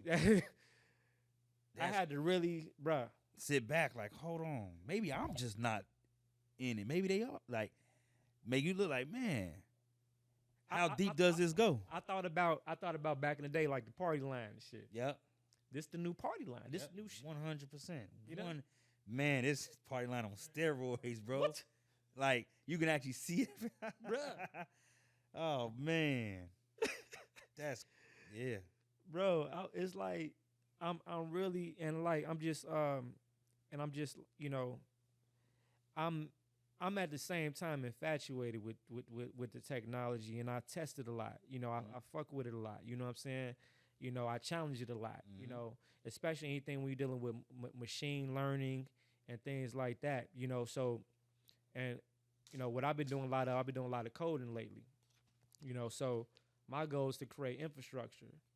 On the things that I know we're gonna need. No matter what, especially in relation to data and identification. So it's like at this point, what can't we do? I think at this point, this is what I know. I knew off jump when ChatGPT first dropped, or I knew what I was able to do. Because at first it was open source. It's not open source anymore. And locked it up. I knew it. I know how this game works. They gonna give it to you with an open box. They trying to learn it first. They don't learn it until people use it and they collect the data from user experience, shit like that. But I'm like, ain't no way they gonna keep this open. So anytime some new shit drop, bro, like you're not gonna hear from me for days, maybe even months. I'm locked in. I'm creating. I'm not having no fun with shit. Hermit mode. Yes, because I know what they're doing. Exactly, and it takes time. See, this is another thing people don't understand, bro. The time that it really takes when you're really working and really doing something, bro. Right. Like when I do a class, people probably think I just come off the top of my head with this shit. Like, fuck no, bro. This shit take days and weeks to study. Not only for me to understand it, but then for me to break it down so other people can understand it. Like this shit is not easy. Number one, being an entrepreneur. Number two, being a messenger. No, number one, being a messenger. Number two, being an entrepreneur. Number three, being a researcher. Number four, being a teacher. You got to research and implement and go through the process of experience, trial and error. You don't want to introduce nobody to something where they can get messed up. You know what I'm saying? You got to take the hit first. And sometimes it takes a while for the hit to come through. You know what I'm saying? Exactly. Hey, bro, this is not an easy life. No. It's not. But for those that really want it, it never is, though. Exactly. But that's the edge, and that's the edge and security I get out of anything. Anything that's to really that's easily accessible to do, that's not the thing to be doing. Nope. Don't put all your eggs in. And don't look for the easy way, y'all. Never. Let me say that. Stop Never. looking for the easiest, less stressful. Never. You really want to see what is the hardest? What is the most stressful? Provide the solutions for the hardest shit, for the most difficult, for the most things that you know people are not going to put the time and energy to do. That's the most rewarding most times. 100%. Because if everybody can do it, that's not the most rewarding. Number one is too what is it when it's too many people doing the same thing? Saturated. Yeah. Oversaturated. You're not gonna. If everyone's saying if everyone's saying they're making money doing something, don't do that. It can't work for everybody. That's not even a real balance, bro. That's not a universal balance. True. Something that works for everybody. True. That's not a universal balance. So it's like by the time they telling you, oh, I've made such and such, and you can make. I'm gonna show you my exact plan, my exact strategy, and you don't have to wait 10 years to do it. You're gonna learn this in 10 minutes. You click the link in my bio. Give me your. And at that point, they're no longer making money off of what they're showing you that they're making money off of. They're just making money off of you, and that's it. Whatever they're telling you to do to make money, they're done doing that shit. Exactly. You are the money now. How many people can I sell this process to? That's it. That's all. Because it wouldn't make sense. It would really be a conflict of interest. You know, and then just the way the world is, just our respect and knowing how the world is, how people in the internet takes things. You know, there's the I guess the transition between student and teacher is like this now. You see what I mean? Oh. So just off that alone, it ain't even a finger snap. They born teachers now. They didn't even go through the student aspect. Bro, it's sick. Oh, you say they born teachers now. The way they acting, bro. Niggas like, who did you learn from? Niggas is born teachers. Bro, it's like you said, it's too fast now. Everyone, and you want to know why? Ooh, man, because it's so easy just to get the information and regurgitate it, That's bro. what I'm saying, bro. They realize, like, you know what? Niggas don't know shit. People don't know shit, bro. And when you get around people that don't know shit, you can say a little bit of something, and they're gonna think you're a fucking guru. That's the game. That's the game. The game is to entertain a space that people are still most people are foreign to. Have a good gift of gab. Yep. Be confidence and the salesmanship. And you got. By the time they figure out you don't know shit, You see what I mean? Yeah. It's one of those. And then they, people go through those times where they get ripped off. They don't even say nothing about it. Like, fuck, I got ripped off And they again. don't say shit. You know what I'm saying? I don't understand that part. I know motherfuckers got hundreds and thousands. And don't never say nothing and about don't it. say nothing. They just take the hit. Like, That's man. some new shit. And that's why they keep doing. That's why, and especially in like the sovereign space, there's no accountability. Really. None. Just like it's motherfuckers that are known scumbag scam artists. known. Like I don't even know why they even walking around like that. You know what I'm saying? Regurgitating everybody. Let me tell you something I did when NFTs first came out, bro. I think I'm still the first person that did this. I created a store, NFT store, where not only did I sell my information, my classes, my teachings, that's when you was. I allowed everybody to sell my classes. After you bought my NFT with my class, you was able to download it and put it right back in my store and sell it to everybody else within my community. You did that Tory Lanez move. Yep. I kind of did it before Tory Lanez. See, now explain to people what that is and why that man was in jail. Okay. Well, what I'm gonna say is, because he dropped that album. Yeah, he dropped that NFT. He basically showed people what I'm showing them, how to unplug from the system and get it on your own using blockchain technology. He shitted on the whole fucking music. Bro, he made a million in like 30 second 90s. Nah, I know 4 hours, bro. Less than that. It was less than that. And then he showed everybody how to do that shit. You know what I'm saying? That was the problem. Because you got to think about it. When you're using blockchain technology, there's no, what am I trying to say? It's direct to consumer. Right. There is no, I got to find a distribution company. But then the consumer can also profit. Exactly. Exactly. Where they do that at? So it's like people out here that's regurgitating information, selling your information, selling my information. Where's the honor? That's why I gave people honor in reselling my information. I want you to resell my information. Get what you want and then get your money back. You know what I'm saying? And people, when that was going on, people loved it, bro, because it's never been, people resell information, but it'd be kind of like, oh, I bought this course, I'll resell it to you. But the person that you got it from ain't getting no reward from it. Right. They don't even know you're doing it, so you're doing it dishonorably. Exactly. At least with the way I did it, it was in honor. Exactly. You know what I'm saying? Full transparency and shit. Full transparency. You know, that's crazy. That goes back to the double-edged sword of even being a scholar, a researcher, developer, a risk taker and stuff like that, and being classified as or looked at and praised as a teacher. It's like, and having the actual desire to teach and educate. It's like, I don't know about how you personally take that, but for me, it's like 100%. I desire it, I love it, but it's like I don't feel 100% comfortable and secure, meaning that it's like I gotta watch how I teach. I gotta strategically relay information, especially in public spaces. You know what I'm saying? And in general, you know what I'm saying? Because I always feel like in every classroom there's an agent, there's an eye. You see what I mean? It's always somebody in the back of your classroom. It's always that quiet motherfucker that ain't gonna never say shit. He been in your shit for 3 years. This nigga ain't said shit. Go to his page though, you gonna see a lot of you. Yeah. Hey, bro, and that's the truth. That is the see a lot of truth. You. I see a lot of me out there. Now, let me just give a shout out to those that tell me that you got a lot of it from me, because some people are like, man, I got it from the bully. And that's all that's all we really need. That's it. Just pay homage. But when you see your clone out there and this nigga ain't said shit about you, what? Like, hold on, bro. You niggas never talk about... Niggas was cloning niggas before AI was cloning niggas. Just for the record. Way before. Niggas was cloning niggas before AI. Now it's getting worse. And we're not even talking about cloning Instagram pages, y'all. We talking about people that take our information, regurgitate it like it's their own. Yeah.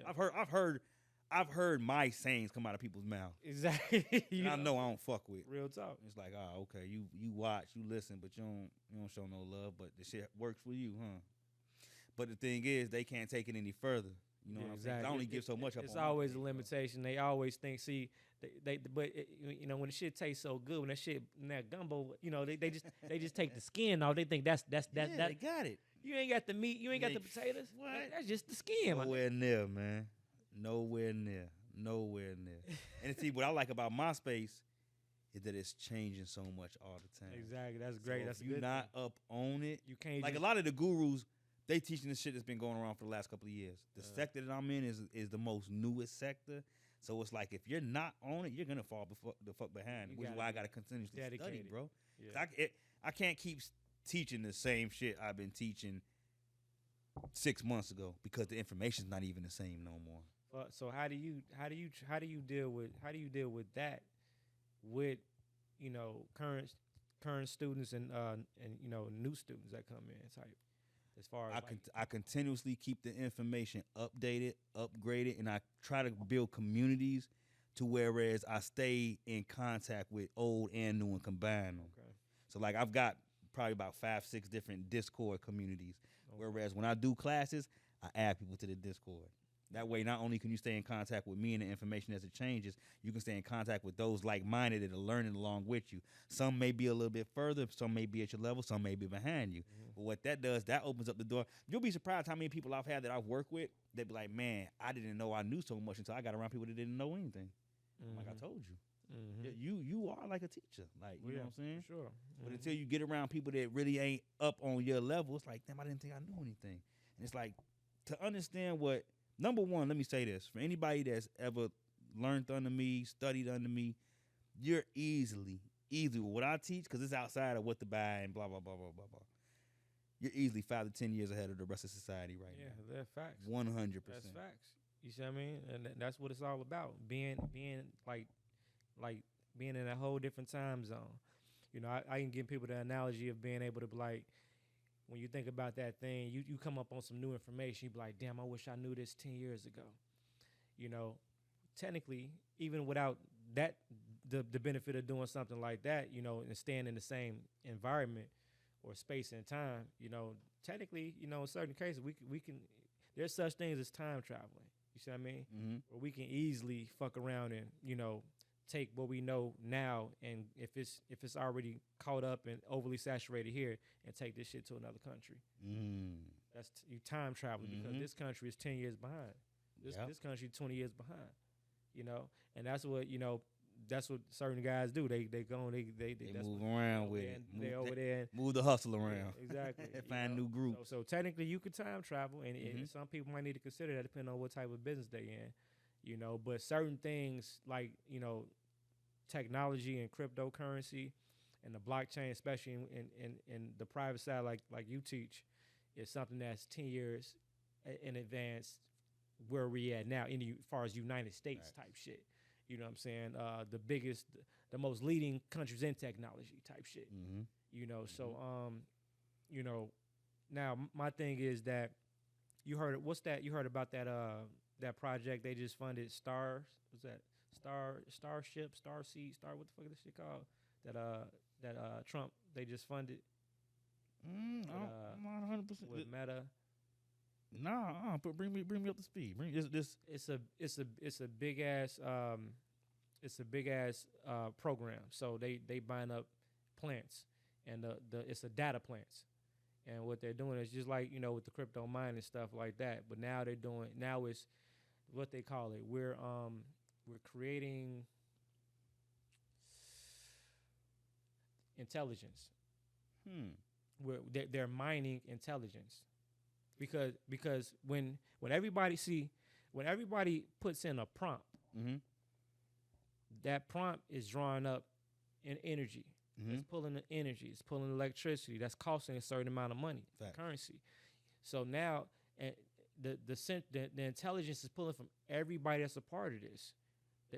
That are prompt engineering, you know what I'm saying? Whether experts or novice. So what they're doing is they're buying up they're going to these places and creating warehouses, and they're doing the same thing over and over again.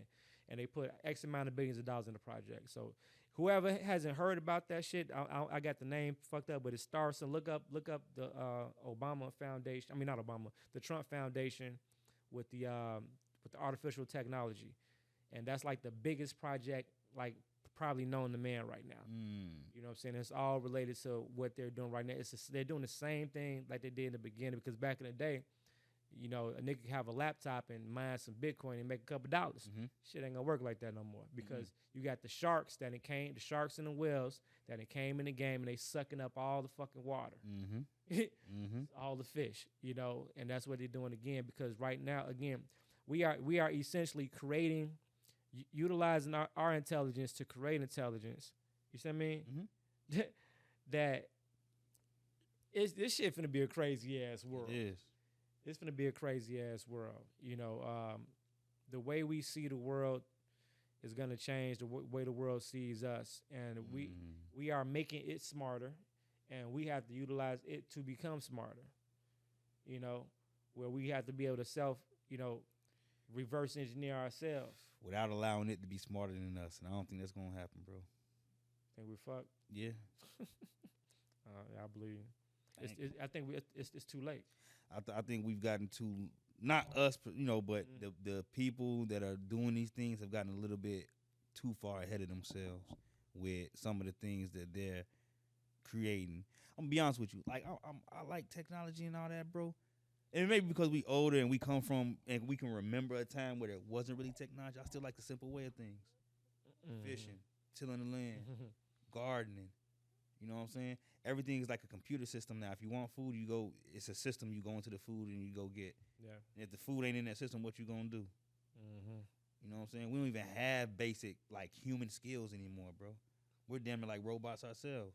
It's damn near not needed type shit, you know. But it is needed to survive, unless really you're gonna survive under their thumb. Exactly. You know what I'm saying? We really should still be learning. And it's kind of outside, but we still should be learning how to hunt, cook. A lot of people don't know how to cook. Fucking restaurants, you know what I'm saying? Clean shit thoroughly, grow. Like, without the system that they're ushering in right now, a lot of motherfuckers gonna starve unless that system is feeding you. And it still ties into blockchain at the end of the day, because even if we're looking at acquiring land, growing produce and whatnot, the way I would do it is everything will be verified on the blockchain still. If we're shipping produce from person to person or whatever the case may be, the medium of exchange, even the land that we own, you know what I'm saying? Because with the blockchain, what I try to tell people is that the most important thing is the records. It's not even the cryptocurrency. It's not the price of cryptocurrencies, bro. The most important thing about the blockchain is the records, the record keeping system. You got to think about it like this. What's more important, right? The fact that you own the house or the records that say you own the house? Because without the records, you don't own shit. You give a fuck what you think. Yeah. So the records is more important in this situation, then, right? So the most important thing is this new record keeping system that comes out, which is immutable, which means that things of the past can't be changed. Especially with history. That's why I don't see how people ain't really jumping on to this. A lot of people don't know when North Korea and South Korea signed a peace treaty in 2018 or 19. I forgot exactly which one. They recorded that peace treaty on the Ethereum blockchain. When this happened? Either 2018 or 2019. Oh yeah. Yeah, hell yeah. Google it. Google Korea peace treaty recorded on Ethereum blockchain. That way, in 100 years, neither side can come back and be like, "We never signed no fucking treaty." Shit can't be manipulated. Yeah. So think about if history could never be rewritten, bro. Yeah. How much history we'd actually have. We gotta do it. Yeah. And that's I think the biggest potential that we have right now with the blockchain is the record keeping system. Not only like we're saying records, but record of wealth, record of health. Yeah. You know what I'm saying? It's the immutable DNA of what I'm saying of our history and timeline right now. It's the first time we've been able to record history and it can't be changed, bro. We've never. I mean, unless you, but not even then. I mean, we could look at the pyramid. Why can blow that shit up? History gone. That was like the version of the blockchain, the hieroglyphics and certain stuff. You know, stuff that's etched into stone, cave paintings and stuff like that. All that shit can be fucking demolished. Do you think at some point, if I go back in history and I say like the U.S. dollar, even before that, it appears that at some point in time, if we was around back then, we had an opportunity to be a part of the program of people that gave it its value. You know, investing, trading, and stuff like that to make the dollar worth a dollar, and every other dollar within this currency. so history repeating itself again. So something sort of tells me it's a possibility that the main currencies that are going to be used to be able to purchase consumer goods, products and goods, at some point is going to be a lock. You know what I'm saying? Mm-hmm. So because the dollar is worth $1, and that's what it is, Mm-hmm. right? And that's how it stays controlled and regulated. I just think they're waiting until everything is digitized and it reaches its value, and now 100 years later, people wouldn't be having a thought of this conversation. Oh, how many Bitcoin you got? How many? I'm gonna buy this. How many dollars? How many dollars you bought? How many $5 you got? How many $20 you got? What you talking about? You know what? That's how I always looked at Bitcoin with the denomination of the Satoshis. I always looked at it as, and this is how I kind of equated what the value of Bitcoin to be. If you look at every single Satoshi, which is the smallest denomination of $1, and you say, okay, every Satoshi at its minimum, what's the smallest denomination of money right now? A penny, right? Mm-hmm. So if you were to do the math and be like, okay, if Bitcoin's going to be the medium of exchange in the future, the world reserve currency, let's just equate it to U.S. because the U.S. dollar is kind of the world reserve currency, and we say that every Satoshi is going to be worth a penny, that allows you to say, okay, then do the math for me real quick. What's 100 million times a penny? Do it on the calculator real quick. Just get that to me real quick. 100 million times a penny.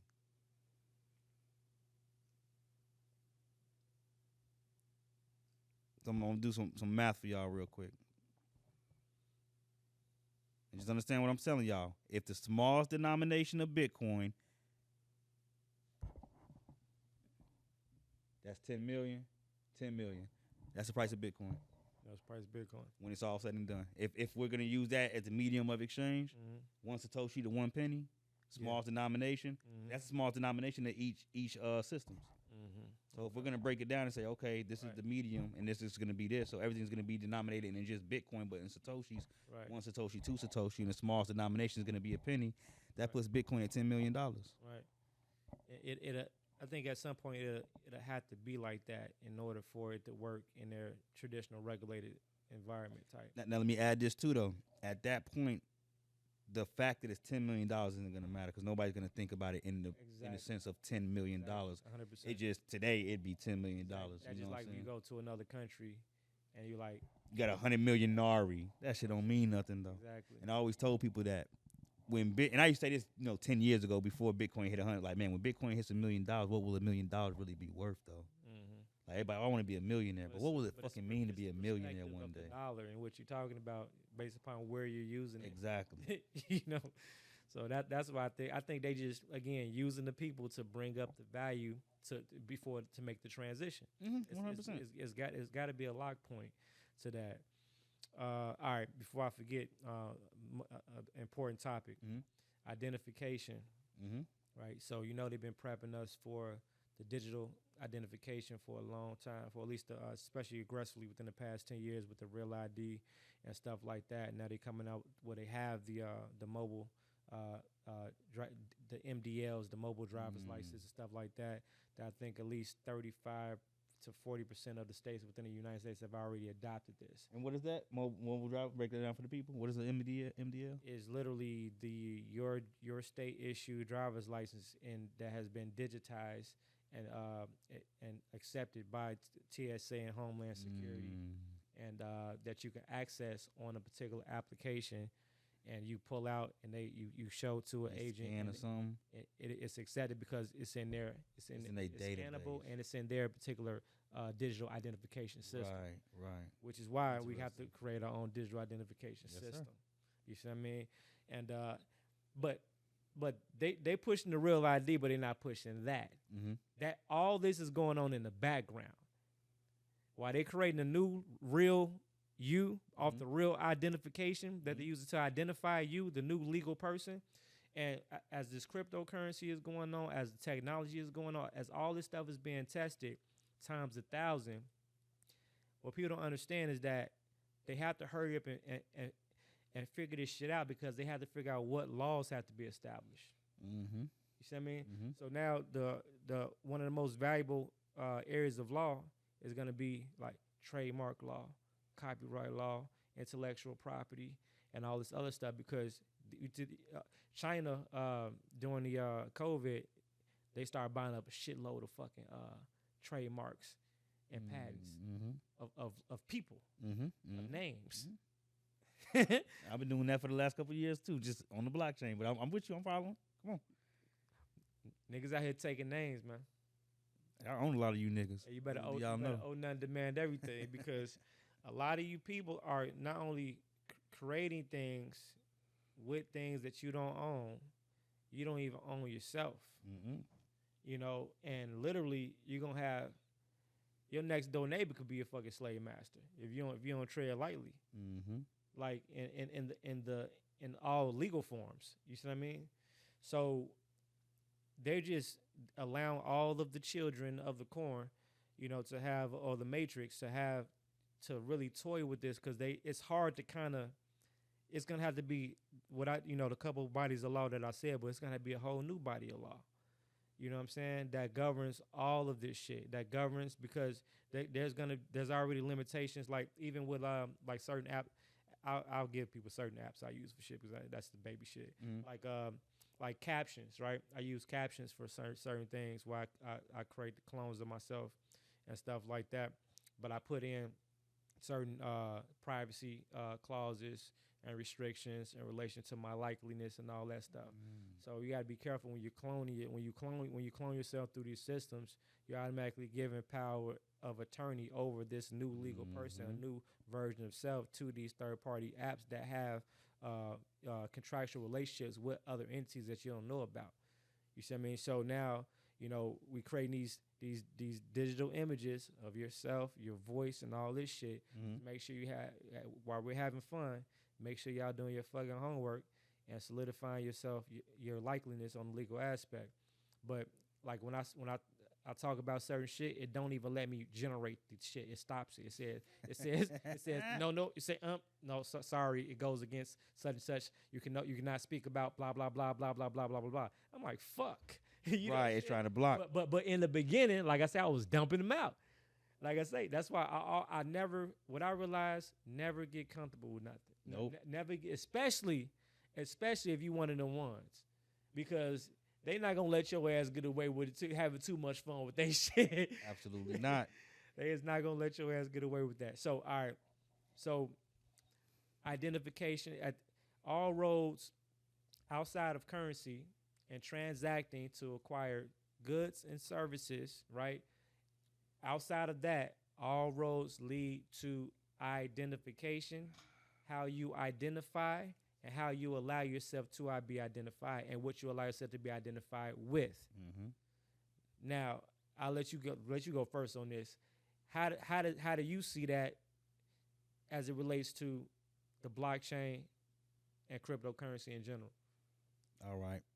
Every single thing you just named is part of a what system?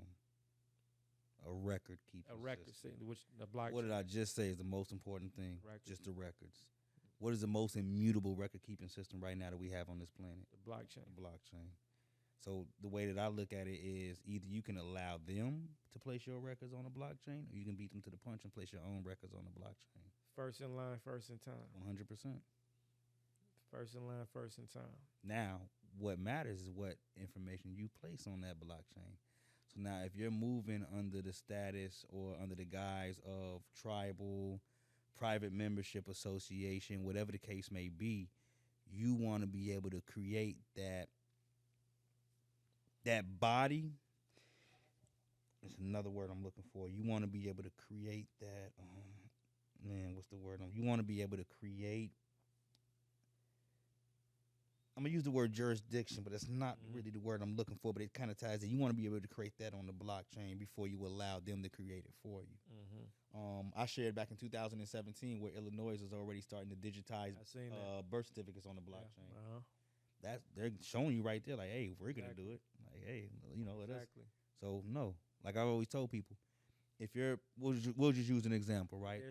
Hold on. I'm sorry, 1 second. Go ahead. Now, remember that that they revealed that shit with that lady that tried to renew her real ID, and they was talking about that birth certificate. Mm-hmm. So what's happening when they generate that new identification that's tied to that identification number, that it starts the securitization process that's linked to that whole shit did. Mm-hmm. So now I want to do some test run investigations to actually see if we can pull actual what do they call it, hash records when we talk about blockchain records. Hash rate. We can say metadata though. Metadata to actually determine that, because I'm pretty. What if that'd be crazy though? If that, I mean, it'd make completely good sense. You know, perfect opportunity to do that. You know, so what if they're doing that right now with you see what I mean? They more than likely are. Because they're doing something. No, they're more than likely are. They more than likely are, and this is why I try to tell people that you gotta put yourself in a position to where you're starting to lay shit on the record before they start rolling it out. I mean, because they could come out next year and be like, hey, anybody that registered for a driver's license last year, we got you part of our blockchain database now. Yeah. Thank you. Anybody that provided a birth certificate or whatever the case may be. Yeah. So as an example, let's say that you bring the child into the world right now, right? What I would do is I would create that child a wallet.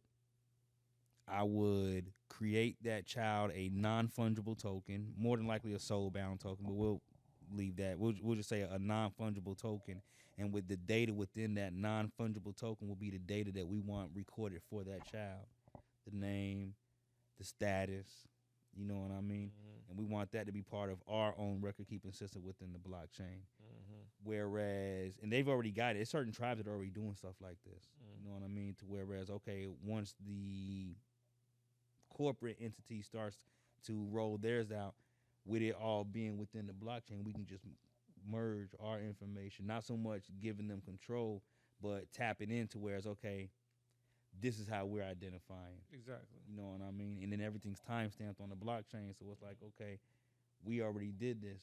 So now that you're coming behind it, now it's almost like a fraudulent transaction because you're trying to register me, but I already registered myself. So how you going to register me now? You know what I mean? 100%. So I think that's the move that individuals should be looking for right now is how can we start creating those blockchain-based, what's the word I wanted? I was going to say economy, but it's not economy because financial. These blockchain-based. Blockchain vital record system. Vital record system. Yeah. There you go. And it's not. All it is records. All it is records. If you can present a record and prove, there's another thing too I like about the blockchain. So a lot of the process that people go through, they always talking about putting something on public record to put it in the system. You know, the blockchain is public record off top 100%. As soon as you put it on there. I don't give a fuck who sees it or who doesn't see it. Yeah. It's there for the public. So I already nailed something in the butt for people. Yeah. You know what I'm saying? I've even thought about it with the process where people name correction process where they, you know, running through the newspaper, just running shit on the blockchain. Exactly. It's open to millions versus the people that might subscribe to that newspaper within that one town. You know what I'm saying? A person put their whole identity profile, you know, and compile that on the blockchain. Whereas you have an image, you know, a name, and an identification number, maybe a foreign EIN number, height, weight. It'd be your public address, people. You know, your private key. In fact, that's kind of crucial now that I think about it. Damn, I never thought that. That's why I like these conversations because they make you think of stuff you really didn't think about. Like right now, what's more private in the public for us? Our social security number. That's what you don't share with nobody, right? Exactly. What's more private in the private? Your private key. Yeah. That's going to be the equivalent to your social security number. And y'all understand that we're rolling all this out? These are my opinions. How many digits is the private key? Or are those the words? No. Not a private key is just the alphanumerical codes. Just letter, number, characters. It's not a certain amount of digits. No, it is. I can't think of it off the top of my head though. I ain't gonna lie. But that would be considered. That would be your private identification number. Yep. In my humble opinion. Yeah. And we could tire. It's not to be shared with anybody like that. You know what I'm saying? We don't need to. Yeah. You know. Yeah. And then we create a physical digital identification that they can create a QR code that links back to that transaction or that that timestamp that transaction hash. Yeah, it's clear. 100%. Bro, the way the system, with what you know and what I understand, the way the system's rolling out, if people are still, if people are not looking at it from a blockchain based aspect, they're far behind. Far behind. That's why I try to teach people in all industries, whether you're in real estate right now, whether you're in art right now, whether you're in music right now. I really don't care what you're in. All roads lead to blockchain. So you can be a guru in your profession. If you're not incorporating blockchain, you are behind. You can be the best real estate agent. If you don't know that there's real estate on the blockchain already, if you don't know that they're tokenizing houses, tokenizing land, I just did a class where I showed individuals how we are able to tokenize beneficial ownership of a trust, place our land into a land trust, and then transfer ownership just with the token, because we're not per se selling or transferring the land. We're just tokenizing and transferring beneficial ownership from trust to trust. Which that's all is done when you exchange titles anyway. Exactly. You know what I'm saying? We just tokenize the process. It's more secure and more. And it's more global now. You know what I'm saying? I can buy land with the snap of a finger. So now I no think, name. I think because of that now, I think now we have to be more advised of that situation where now, is there a way to check and see if a house has already been goddamn digitized and as far as like double bubbling on it? Right, because if we're buying property in the Flintstones, we're back in the Flintstones at the same time, right? So we're still, and these are people that are here in real time, still doing things in old ways, right? So, but what if you already then digitized that motherfucker and did X, Y, Z? Is there, how does that look in reality? On who's in though? The so-called new buyer that just did everything traditionally. Got you. Okay.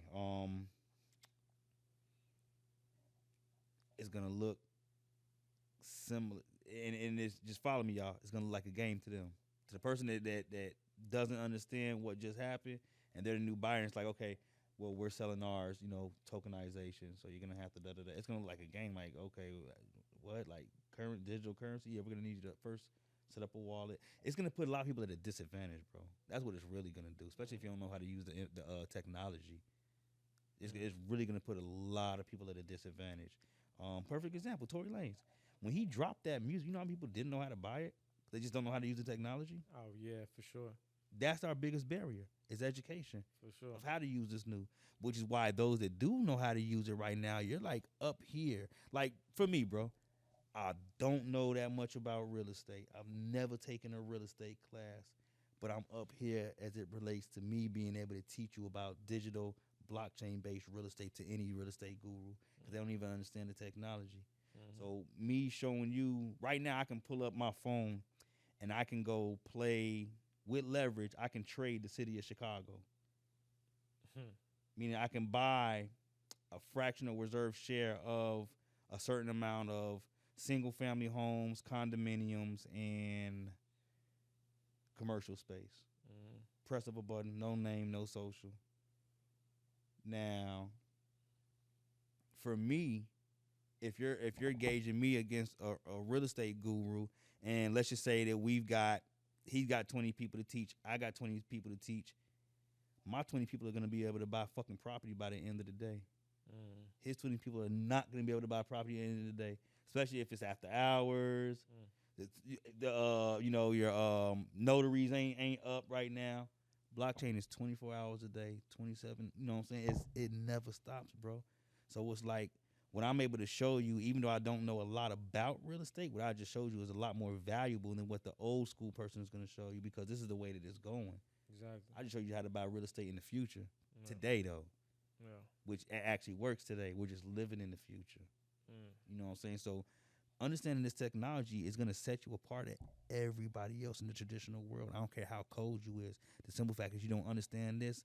I'm not going to say that I'm colder than you, but I'm saying I'm colder than you. Yeah, for sure.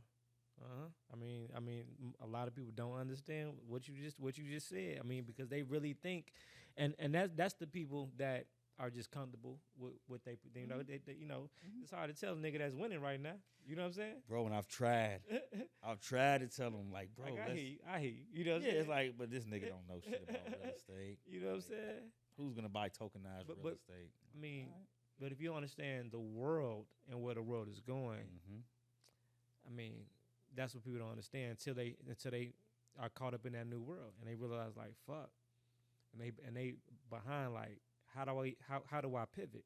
You know, how do I transition type shit? And it's like, shit, you might be fucked. You know, at that everybody ain't gonna be able to transition. It just, you might just go back to get a job wherever they hiring. If they got them, you know, you got to think we're talking about, you know, so many different sectors here. Number one, you miss your beat to get the upgrade on how shit's working. Number two, ain't no jobs available no more because AI and these fucking robots got them no more. So now you're really just... You didn't take time to learn how none of this shit works. None of it, because you thought what you was doing. The technology, you didn't think you needed technology. You didn't think you needed the currency. You didn't think you needed none of this stuff. Because you had that little paper, you know, and all this other shit. That scary world we going into. Bro, very scary. It's equivalent to... literally niggas that still sell crack on the corner versus niggas that's doing all the white collar scam now. Like, bro, you still sell crack on the corner, niggas, like Flintstone shit. Like, why would you be standing outside this long? and these young boys doing whatever they doing with the technology now, making 10 times what you was making. They popping up. I knew it was something going on when it was like 2010. Was it 2000? Nah, something 15 something. I'm at a gas station. I see like 18, 19-year-old walking in the store with his flip-flops on, going to the Bitcoin machine. I'm like, what the fuck? I just knew something. It hit me though. I'm like, but I knew something's fishy going on here. You know what I'm saying? And it's like, yeah, they was tapped in. You know, doing things they way. Right. But tapped in. You still had to have a certain level of intellect even to tap in the wrong way with this type of technology. 100%. You couldn't be no dummy and deal with this stuff. Nah, for sure. You know? Yeah, because you gotta be aware of the other world, get access, and know it know it enough to dip in, get out, benefit, and come out here and live your life. Man, that's people don't give us enough credit. That's why they dropped shit off the motherfuckers off in Chicago first. They knew we was gonna bust them bitches down. Oh, that's the story in and of it. I mean, Chicago got so much energy as it relates to crypto and Bitcoin. You know, the Chicago Board of Exchange Commission, or CBOE, they was the first ones to even bring traditional Bitcoin to the world. You know, the first futures, which opened up the door for institutional money, started in Chicago. A lot of people don't know that. You know what I'm saying? Chicago's been a hub. When Rahm Emanuel was the mayor, before he left, he said, man, we're going to see Chicago be the cryptocurrency hub of, if not the world, the country. They've been pushing for that. Hey, whatever happened to carrot bars? Them motherfuckers supposed to have been the first digital currency that had gold back. What's the names? They had that fake ass bank in Miami. If anybody knows me, how long have I had to fight with those people from Carrot Bars? Bro, that was one project that I told people from the fucking jump, leave that shit alone. I got a lot of hate because of that. A lot of people like, oh, he's hating on Carrot Bars, and we've got fucking... I ain't gonna lie. That shit looked official. They had them nice little dollars. Not to me, though. They had that... You know what it was, bro? To somebody that was in crypto, that shit looked at Fugazi from the fucking start. It only looked good to people that didn't know shit, bro.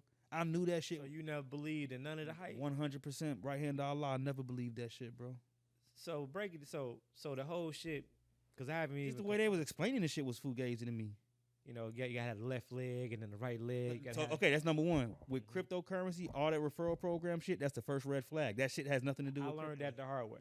Now I know. You know what I'm saying? Anything with a referral program, that was my first red flag. Like a leg. Like, what the fuck is this? Like, this ain't how crypto works. The whole MO with the ICO was that they were saying, like, basically they couldn't, because they were in the pre-deployment stage or whatever before it actually became classified as a coin. It was in the token phase, and that basically they couldn't sell the actual token. They had to give it away, so you had to purchase a package, right? And then they were selling packages. I'm like, it was just all wrong, bro. They will gift you a certain amount of tokens.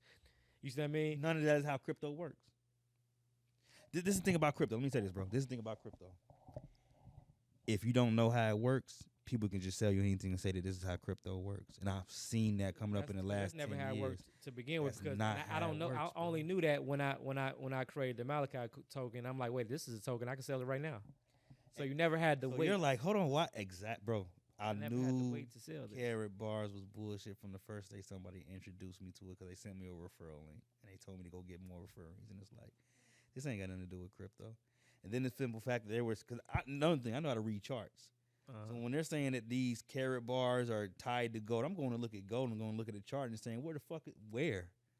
There's no connection. So even the little gold cards, the little with the little grams and stuff, bro. I mean, those were cool, but you was paying a premium on them. You think they was overcharging? They were. 100% they were.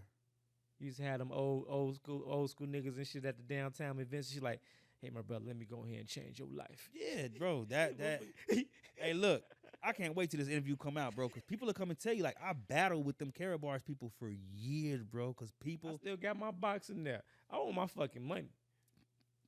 And then, you know what else it was? I looked up the founder, and I had seen that he had already been involved with scammy projects before he came out with carrot bars. That dude was like an AI agent. Yeah, I think he was a Russian, right? Yeah. Mm-hmm. And it's kind of foggy now because we got the carrot bars is 2017, y'all 2018 shit. So. Just a minute. Yeah, but that shit, it's certain shit that pierced me, you know, getting into the space where I'm in. I'm like, okay, I'm in it, but it's like, but if you don't know, you're gonna fall into them traps. Mm-hmm. You don't know what you don't know. You don't know. I did the Forex shit, mm-hmm. but not Forex. Not learning Forex. Learning Forex is not being a part of a group and just wait for somebody to throw some signals out.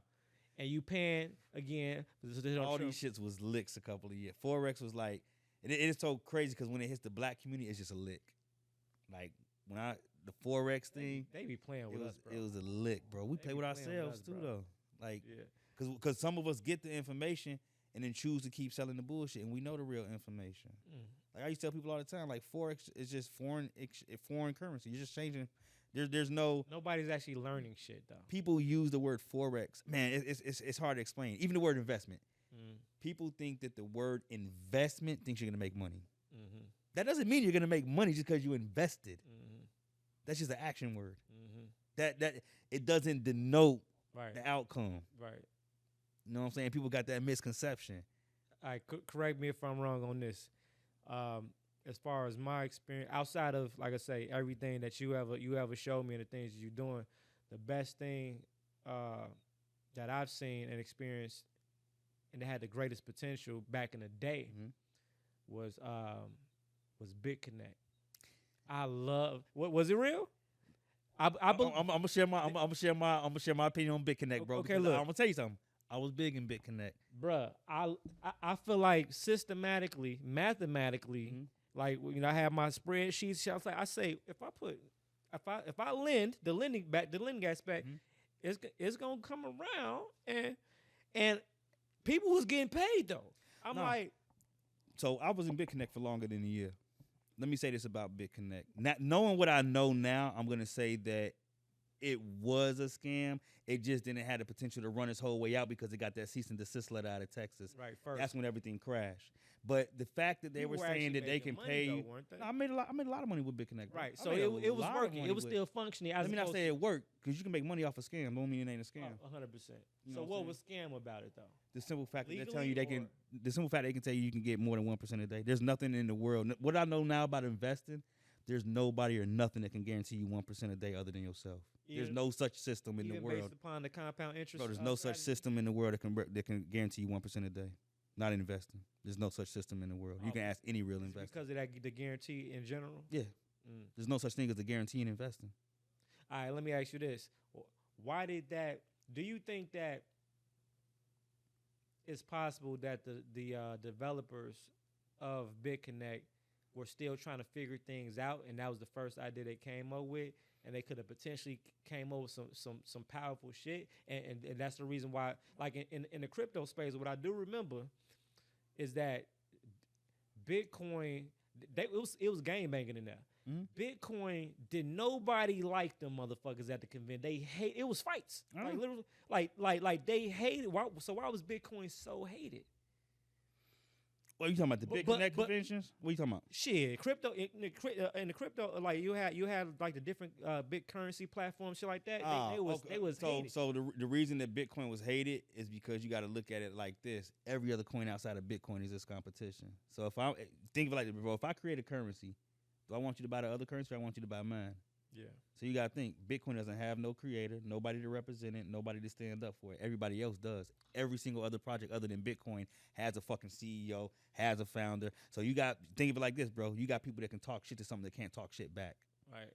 Now, didn't they magically say they found the fucking creator of Bitcoin? No, they've said that over the last couple of years. There's been people that have come out.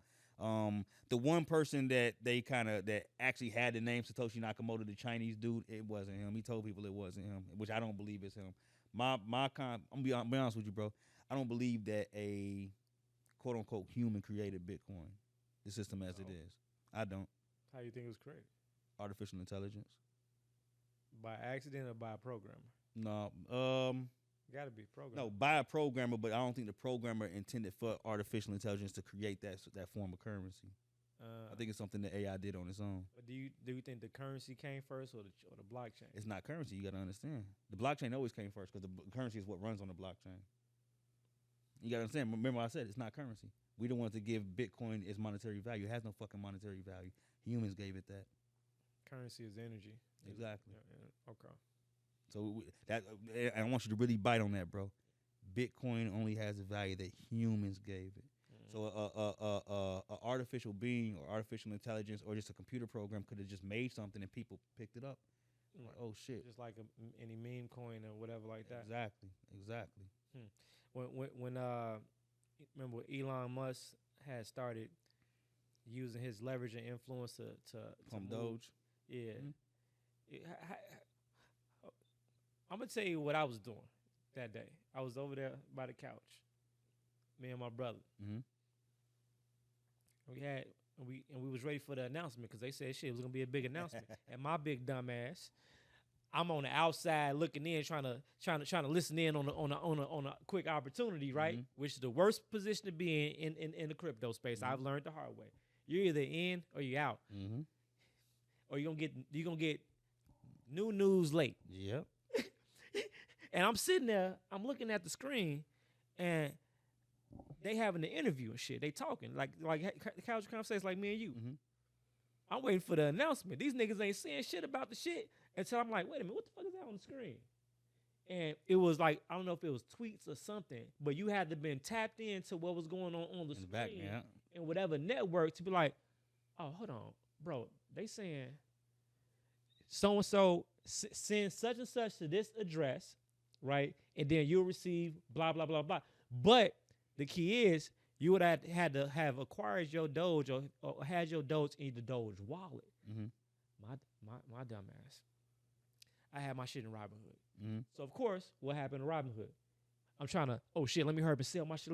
Let me download this Doge wallet. It ain't going to happen because now Robinhood freezes, breaks down, and now in order to download a brand new wallet and get approved in the wallet to even make a transaction and to purchase shit to even make sense, it's system overload. I can't even buy that. Robinhood? Huh? You're talking about on Robinhood, correct? To even get the money, Yeah. to cash out from Robinhood, so you couldn't do shit there. And then if you didn't put it like unless you was in position already holding Doge in Doge, you were fucked. And for people that think that crypto is a game that you just put money in and you just go to sleep and hope it grows. Whoever I feel sorry for now. I jumped out before I lost. I feel sorry for the people that just be, like I say, halfway in, halfway out, just going with the trends or whatever like that, because everybody was jumping on the shit. Mm-hmm. And that put up whatever amount of money Mm-hmm. and went to sleep. Yeah. Woke up sick. Yeah. Buy the rumor, sell the news. Your shit was gone. Like, done. Mm-hmm. I'm like, that from that moment, I'll never forget that day because the lesson I learned was, again, you either in or out. You have to be it's all about positioning. You know what I'm saying? It's like you always gonna miss that boat. You always gonna miss that bus playing and skating around. You got to get inside the game and stop trying to play the shit from the outside. You got to do the opposite of what the herd do. And do the opposite of what the fuck the herd do. I say earlier, we buy when nobody's buying, and we sell when everybody's buying. Don't ever.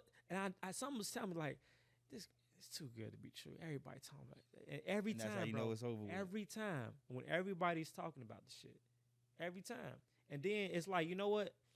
I do not want to be in this position ever again in life. You know what? And I need to figure out this particular situation right here, where it's like, where Elon Musk can be a person that can influence and shift the whole fucking economy, basically, in a particular market, right? My mind is this. I want to know, how do I know the people that know the know? You know what I'm saying? Meaning that him and his friends and associates and the people that knew goddamn well what was going on, oh, they was good. It was good. Same thing with the Trump coin. Same thing with all this shit. First in line, always. First in line, first in time. And that's big in finance. It's huge in finance because now let me say this, because it can be a double-edged sword. You can get hurt jumping on something brand new. Either way. But you can also come up jumping on something brand new. You know what? It depends on what think of it like this, right? If you think you want to put your money in, let's just say something came out today, a new coin today.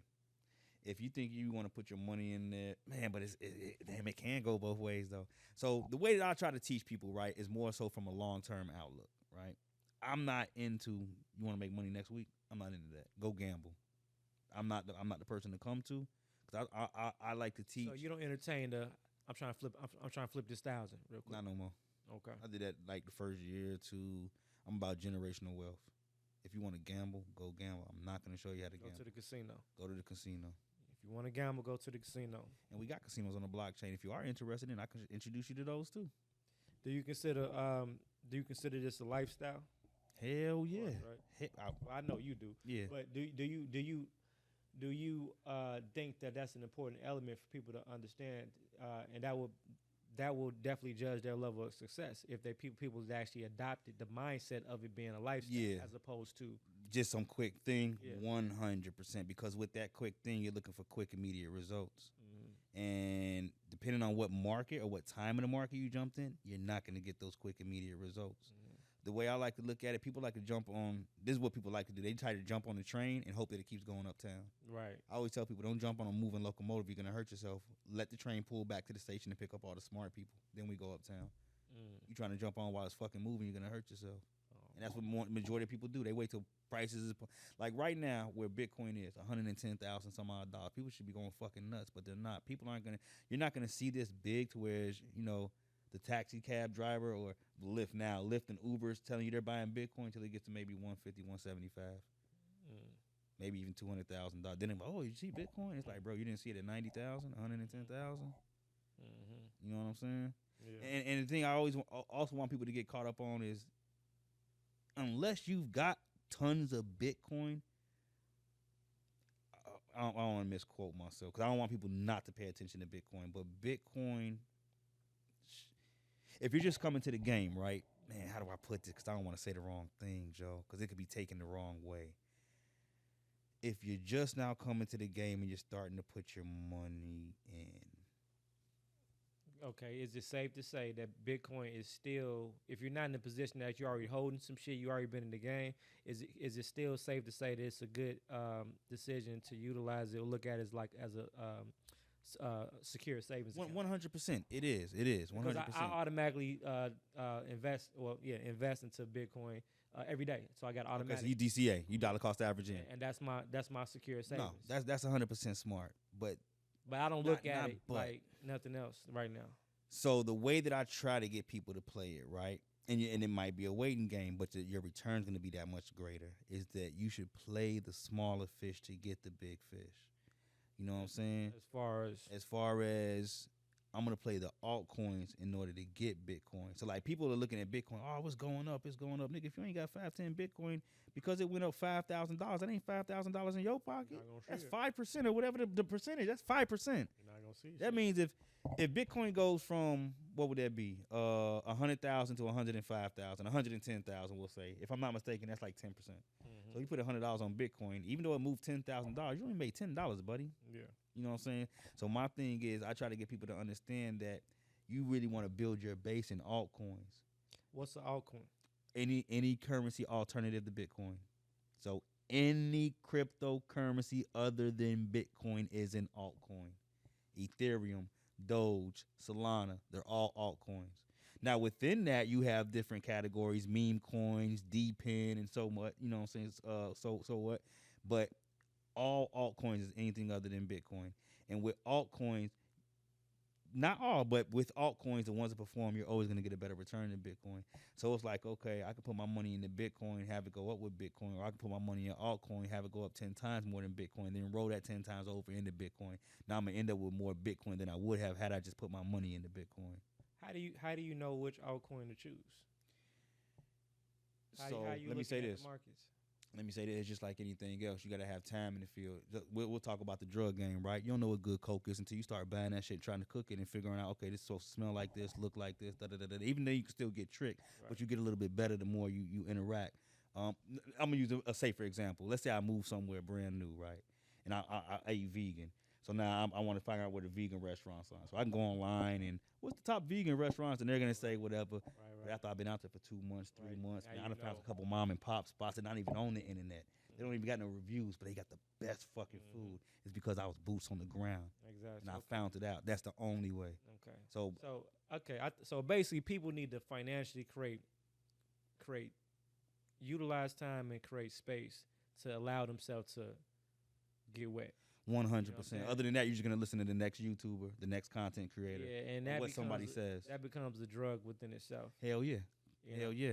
People get to banging like this space is real territorial in a sense too, especially with the cryptocurrencies where you got Bitcoin maxis, ETH maxis. Like it's people that I listen to today to talk about Bitcoin, but they're only about Bitcoin, and they'll tell you stay away from everything else. I don't subscribe to that camp because I understand the use case of all these other currencies. Not all of them, but I understand the use case of altcoins and other currencies. You know what I mean?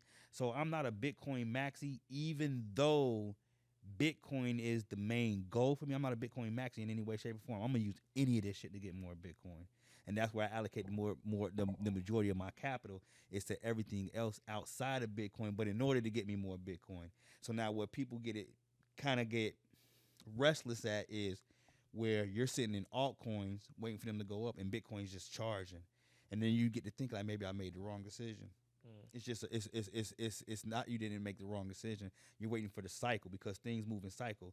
Money flows into Bitcoin. Once Bitcoin slows down, money flows out and then it flows into the altcoins. Exactly. We're still because so much institutional money is in the market right now, and you got to understand that institutions can't buy meme coins, can't buy altcoins like that because they're regulated. They can only buy right now Bitcoin and for the most part Ethereum, kind of Solana, but Bitcoin and Ethereum. So that's why you're seeing this big push on Bitcoin because you got people. I mean, look what Michael Saylor's doing. He just bought another $327 million worth of Bitcoin. Okay, so I think that's one of the best important factors that I guess people need to understand. Basically, when you're dealing with Bitcoin or any of the popular coins, what's the proper term with like Bitcoin? Altcoins. No, the regular coins. Wait, what's the question again? Like what's the proper terminology for the regular coins? Like altcoins. That's proper terminology. Altcoin. The ones that are not Bitcoin. Mm-hmm. No, the other coins like Bitcoin and Ethereum. What do you call those? Bitcoin is just cryptocurrency. Now, every other cryptocurrency, they're called cryptocurrencies, but everything outside of Bitcoin is known as an altcoin. Ethereum, Solana, those are all altcoins. Oh, so they all consider altcoins. Everything but Bitcoin. Okay. Bitcoin is the only thing that's not an altcoin. The only thing. Every single cryptocurrency in the world is an altcoin other than Bitcoin. Oh, so you got Bitcoin, altcoins, and then you have what do you call it? Stable coins? So no, within that, so Bitcoin and altcoin is the only category. Now within altcoins, you got stable coins. Stable coins are fiat joins that don't change are pegged to fiat currency. So you got synthetic dollars, synthetic euros, synthetic Great Britain pounds, synthetic Japanese yen and whatnot. So, okay. But they're still altcoins though. Okay, They're just a stable coin, a category within the altcoin. so basically you're saying that it's safer, or people need to understand that if you're dealing with Bitcoin, just know, especially on an investment aspect, understand that you're jumping in the water with some of the biggest fish, sharks, and whales. Oh man, not even just Bitcoin, bro. Cryptocurrency, period, is the biggest. We're playing against the world's best players, and it's global. That's another thing people don't understand. Like the stock market, you know, this is a U.S. stock market, right? Oh, just U.S. by itself. But the average people that use Robinhood, those are U.S. regulated stock. You're not buying fucking stocks from India. You're not buying European stocks. You're buying United States stocks. So you're only paying one game. With cryptocurrency, we're playing the United States, we're playing Europe, we're playing Russia, we're playing Africa, we're playing Antarctica, we're playing Brazil, we're playing everybody when you play cryptocurrency. This is the biggest financial game in the world right now. And you're playing against some of the best players in the world. So if anybody, and this is for everybody out there, if you've been playing this game 2, 3, 4, 5 years and you're still here, give yourself a pat on the back, because you've literally been playing against the best players in the world, the biggest players in the world. And it's not easy to play, and stay with it. So no, it's definitely, you're playing against those that have been doing this for 40, 50, 60 years. But that's going to be us, though. You know what I'm saying? People always say they wish they could be like Warren Buffett, and them niggas bought stocks back 40, 50, 60 years ago. That shit crazy. And that's what we got the chance to do right now with cryptocurrency, though. Yeah. We are buying tomorrow's Fortune 500 companies. Don't get it. Like, it's like, oh, these are cute little coins and project. No, that's tomorrow's Apple. That's tomorrow's Microsoft. Exactly. That's tomorrow's Amazon. Y'all just don't know it yet. Does Chicago Crypto Bully have his own personal set of laws and principles when it comes to this game? Yeah, I'm actually working on the 44 laws of cryptocurrency. I'm gonna be releasing that. Just do I want to share? Number one, which I'm starting to rethink this now, but number one, and this is specifically for newer people that really don't have the capital to spend. That's another thing we got to understand, the demographics that we're coming from, bro. You got people that already don't have money, which are coming to a game which can easily take your money, and then they're trying to hurry up and make quick money. Right, having a need for immediate and you don't come into this game putting your check money in this. Do you? So you, I think what I keep hearing, I hope people are hearing this. You have to become financially sound and grounded first. You know, understand the basic principles of saving, leveraging debt, leveraging credit in the regular world first. Give yourself some time and space so you have an investment vehicle. So whatever you pour into the market from this vehicle, it is what it is. You know what I'm saying? You're not gonna stress it and pull your hair out over. And that's the biggest mistake people make. They come in this game with something that they really needed and try to make something quick. Because you coming in, if it's your last, if it's 50% of your income, even 25% of your income, that's coming in with too many percentages of your emotions. And you can't have no emotions in this game, which is the biggest thing I had to learn. You got to be like a robot almost. You do, bro. It also gave me another appreciation for money, because I don't look at money the same way anymore. Like, the way I used to look at money, I want to spend it. Bro, I be so thirsty to invest every fucking dollar I touch now. Like, my first thought is not shoes. It's not clothes. You like having dollar bills in your pocket? Fuck no. Fuck no. I hate dollar bills in my pocket. You be like, you look like a foreign object. Like for real, bro. It's a complete like reset of my mind, to whereas I even look at people that count money. Like, why are you even doing that? I just want to look at my balance. And people don't have a like. I just want to look at my balance. I don't have to count money. I want to look at my balance. I've been looking at my balance for the past 10 years instead of having to count money. So it's like, there's nothing cool about it. Like, you're not cool because you're counting money. You're only cool to poor people. Because rich people got too much money to count. Wealthy people, let me not say that. Wealthy people got too much. Rich niggas can count money. Wealthy people got too much money to count. And then it's not all in countable. It's in assets. Exactly. You know what I'm saying? Exactly. It is our biggest thing, bro. We got to understand what wealth is. Yeah. Because we think, and I was thinking about this earlier. I'm listening to a lot of the old music. Like, our biggest thing, especially coming out of the hood, was what kind of car you drove, what kind of clothes you wore. It wasn't about wealth. It was all about the presentation and how we looked at everybody else. And what we thought wealth was. Exactly. That's not wealth, and man. they look at and the wealthy, they looking like look at These dumbass you know niggas. what I'm saying? And all we doing to even acquire these costumes or whatever like that, that's all. That's just a reflection of us giving them more wealth. You're getting them rich, trying to look rich, you dummy. Yeah, we call them label whores. You know, 100%. you're gonna put your money up into some shit, put it invest in your own name. Like even with my clothing brand, right? I try to get people to understand, like, It's an what asset. I'm wearing It's an asset. tells you I understand money. Mm-hmm. What you wearing with the Louis and the Gucci tells me you know how to spend money. Mm-hmm. People like, oh no, that doesn't mean you got fucking money. It's broke ass niggas that's wearing this designer shit nowadays.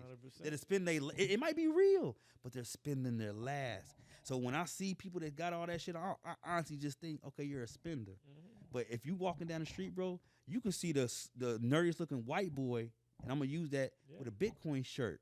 Yeah. Anybody in the know, that motherfucker got some Oh, money. yeah, for sure. He knows something. Yep. And that's the type of feel that I want. I want people to look at my clothing and be like, okay, this nigga knows something about money. Not just, oh, we can tell he spent a lot of money. Mm-hmm. That's all the other shit sells. You spend a lot of money. That doesn't mean you're smart. That doesn't mean you got a lot of money. That just means you like to spend a lot of money on shit that makes you look good. Exactly. Whereas when you look at my shit, it's like, damn, what does that mean? What is that? You can tell, like, okay, he knows money. Mm-hmm. And that's why I like to represent. You know what I'm saying? Our thing is, like you said, the costumes. We want costumes so that we can look and appear to somebody else. Exactly. I might not dress the most appeasing with the shit that I wear, but it's my shit and it's got a message. And we don't even care. We don't even care to actually have the money. Most people care just to look like they have the money. That's the craziest thing in the fucking world. When the richest people don't look like it. Mm-mm. Like you can look And at the more money they get, the more quiet they want to get about it. 100%. Shit. 100%. Now you do have those that flaunt their net worth. Yeah. You know what I mean?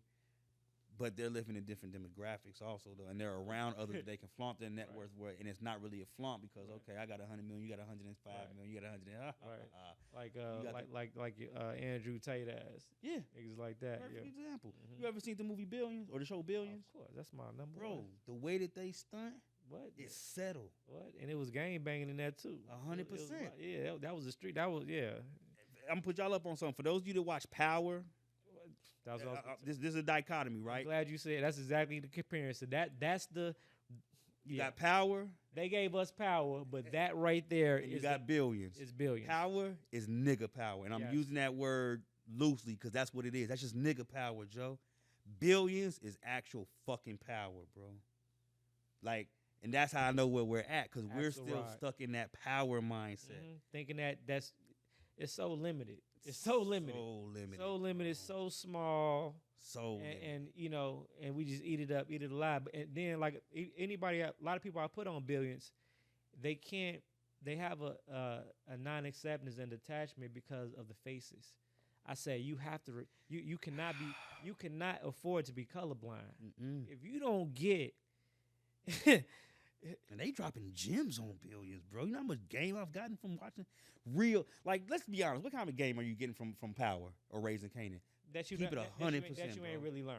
That you especially if you're in the streets, you don't already that you fucking shouldn't have know. already. You know what I'm saying? You're not Exactly. learning shit from that shit, bro. It's a rush. I've learned life-changing aspects from Billions. 100%. That's why I started Trade Capital. That's Trade Capital. Yes, sir. Axe Capital. Come You on, see- bro. I'm you see what I knowing. mean? Yes, You know, sir.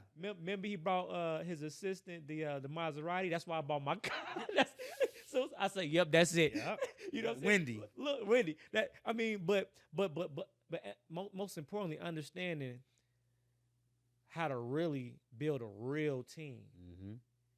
You know what I'm saying? Like a real team. And he had his team. Like a real team. Like how he knew them to a science. They like, you know, but he took care of them. Yep. You know what I'm saying? And as soon as there was one little bug in the motherfucking room, we should rip out the whole motherfucking building. Yeah. We got to find it. We got to find the bug. We got to find the mole. You know what I'm saying? It's political power. It's financial power. It's. I mean, motherfuckers was coming up dead. You know what I'm Bro. saying? It was all type of shit. That When you fighting B wars, it's a whole different ball it's game. a totally different ball game. It's a whole different ball game. That I'm gonna tell you something. The same way shit like Menace to Society and shit used to give a nigga amp to go do shit. Billions. When I first started watching that, Bro. In my early days of learning crypto, bro, I thought I was fucking Bobby. I ain't want to be goddamn Nino Brown no more. I'm Bobby Axelrod, motherfucker. Bobby Axelrod, 1,000%. And then when I remember that dude, he had turned on him and shit.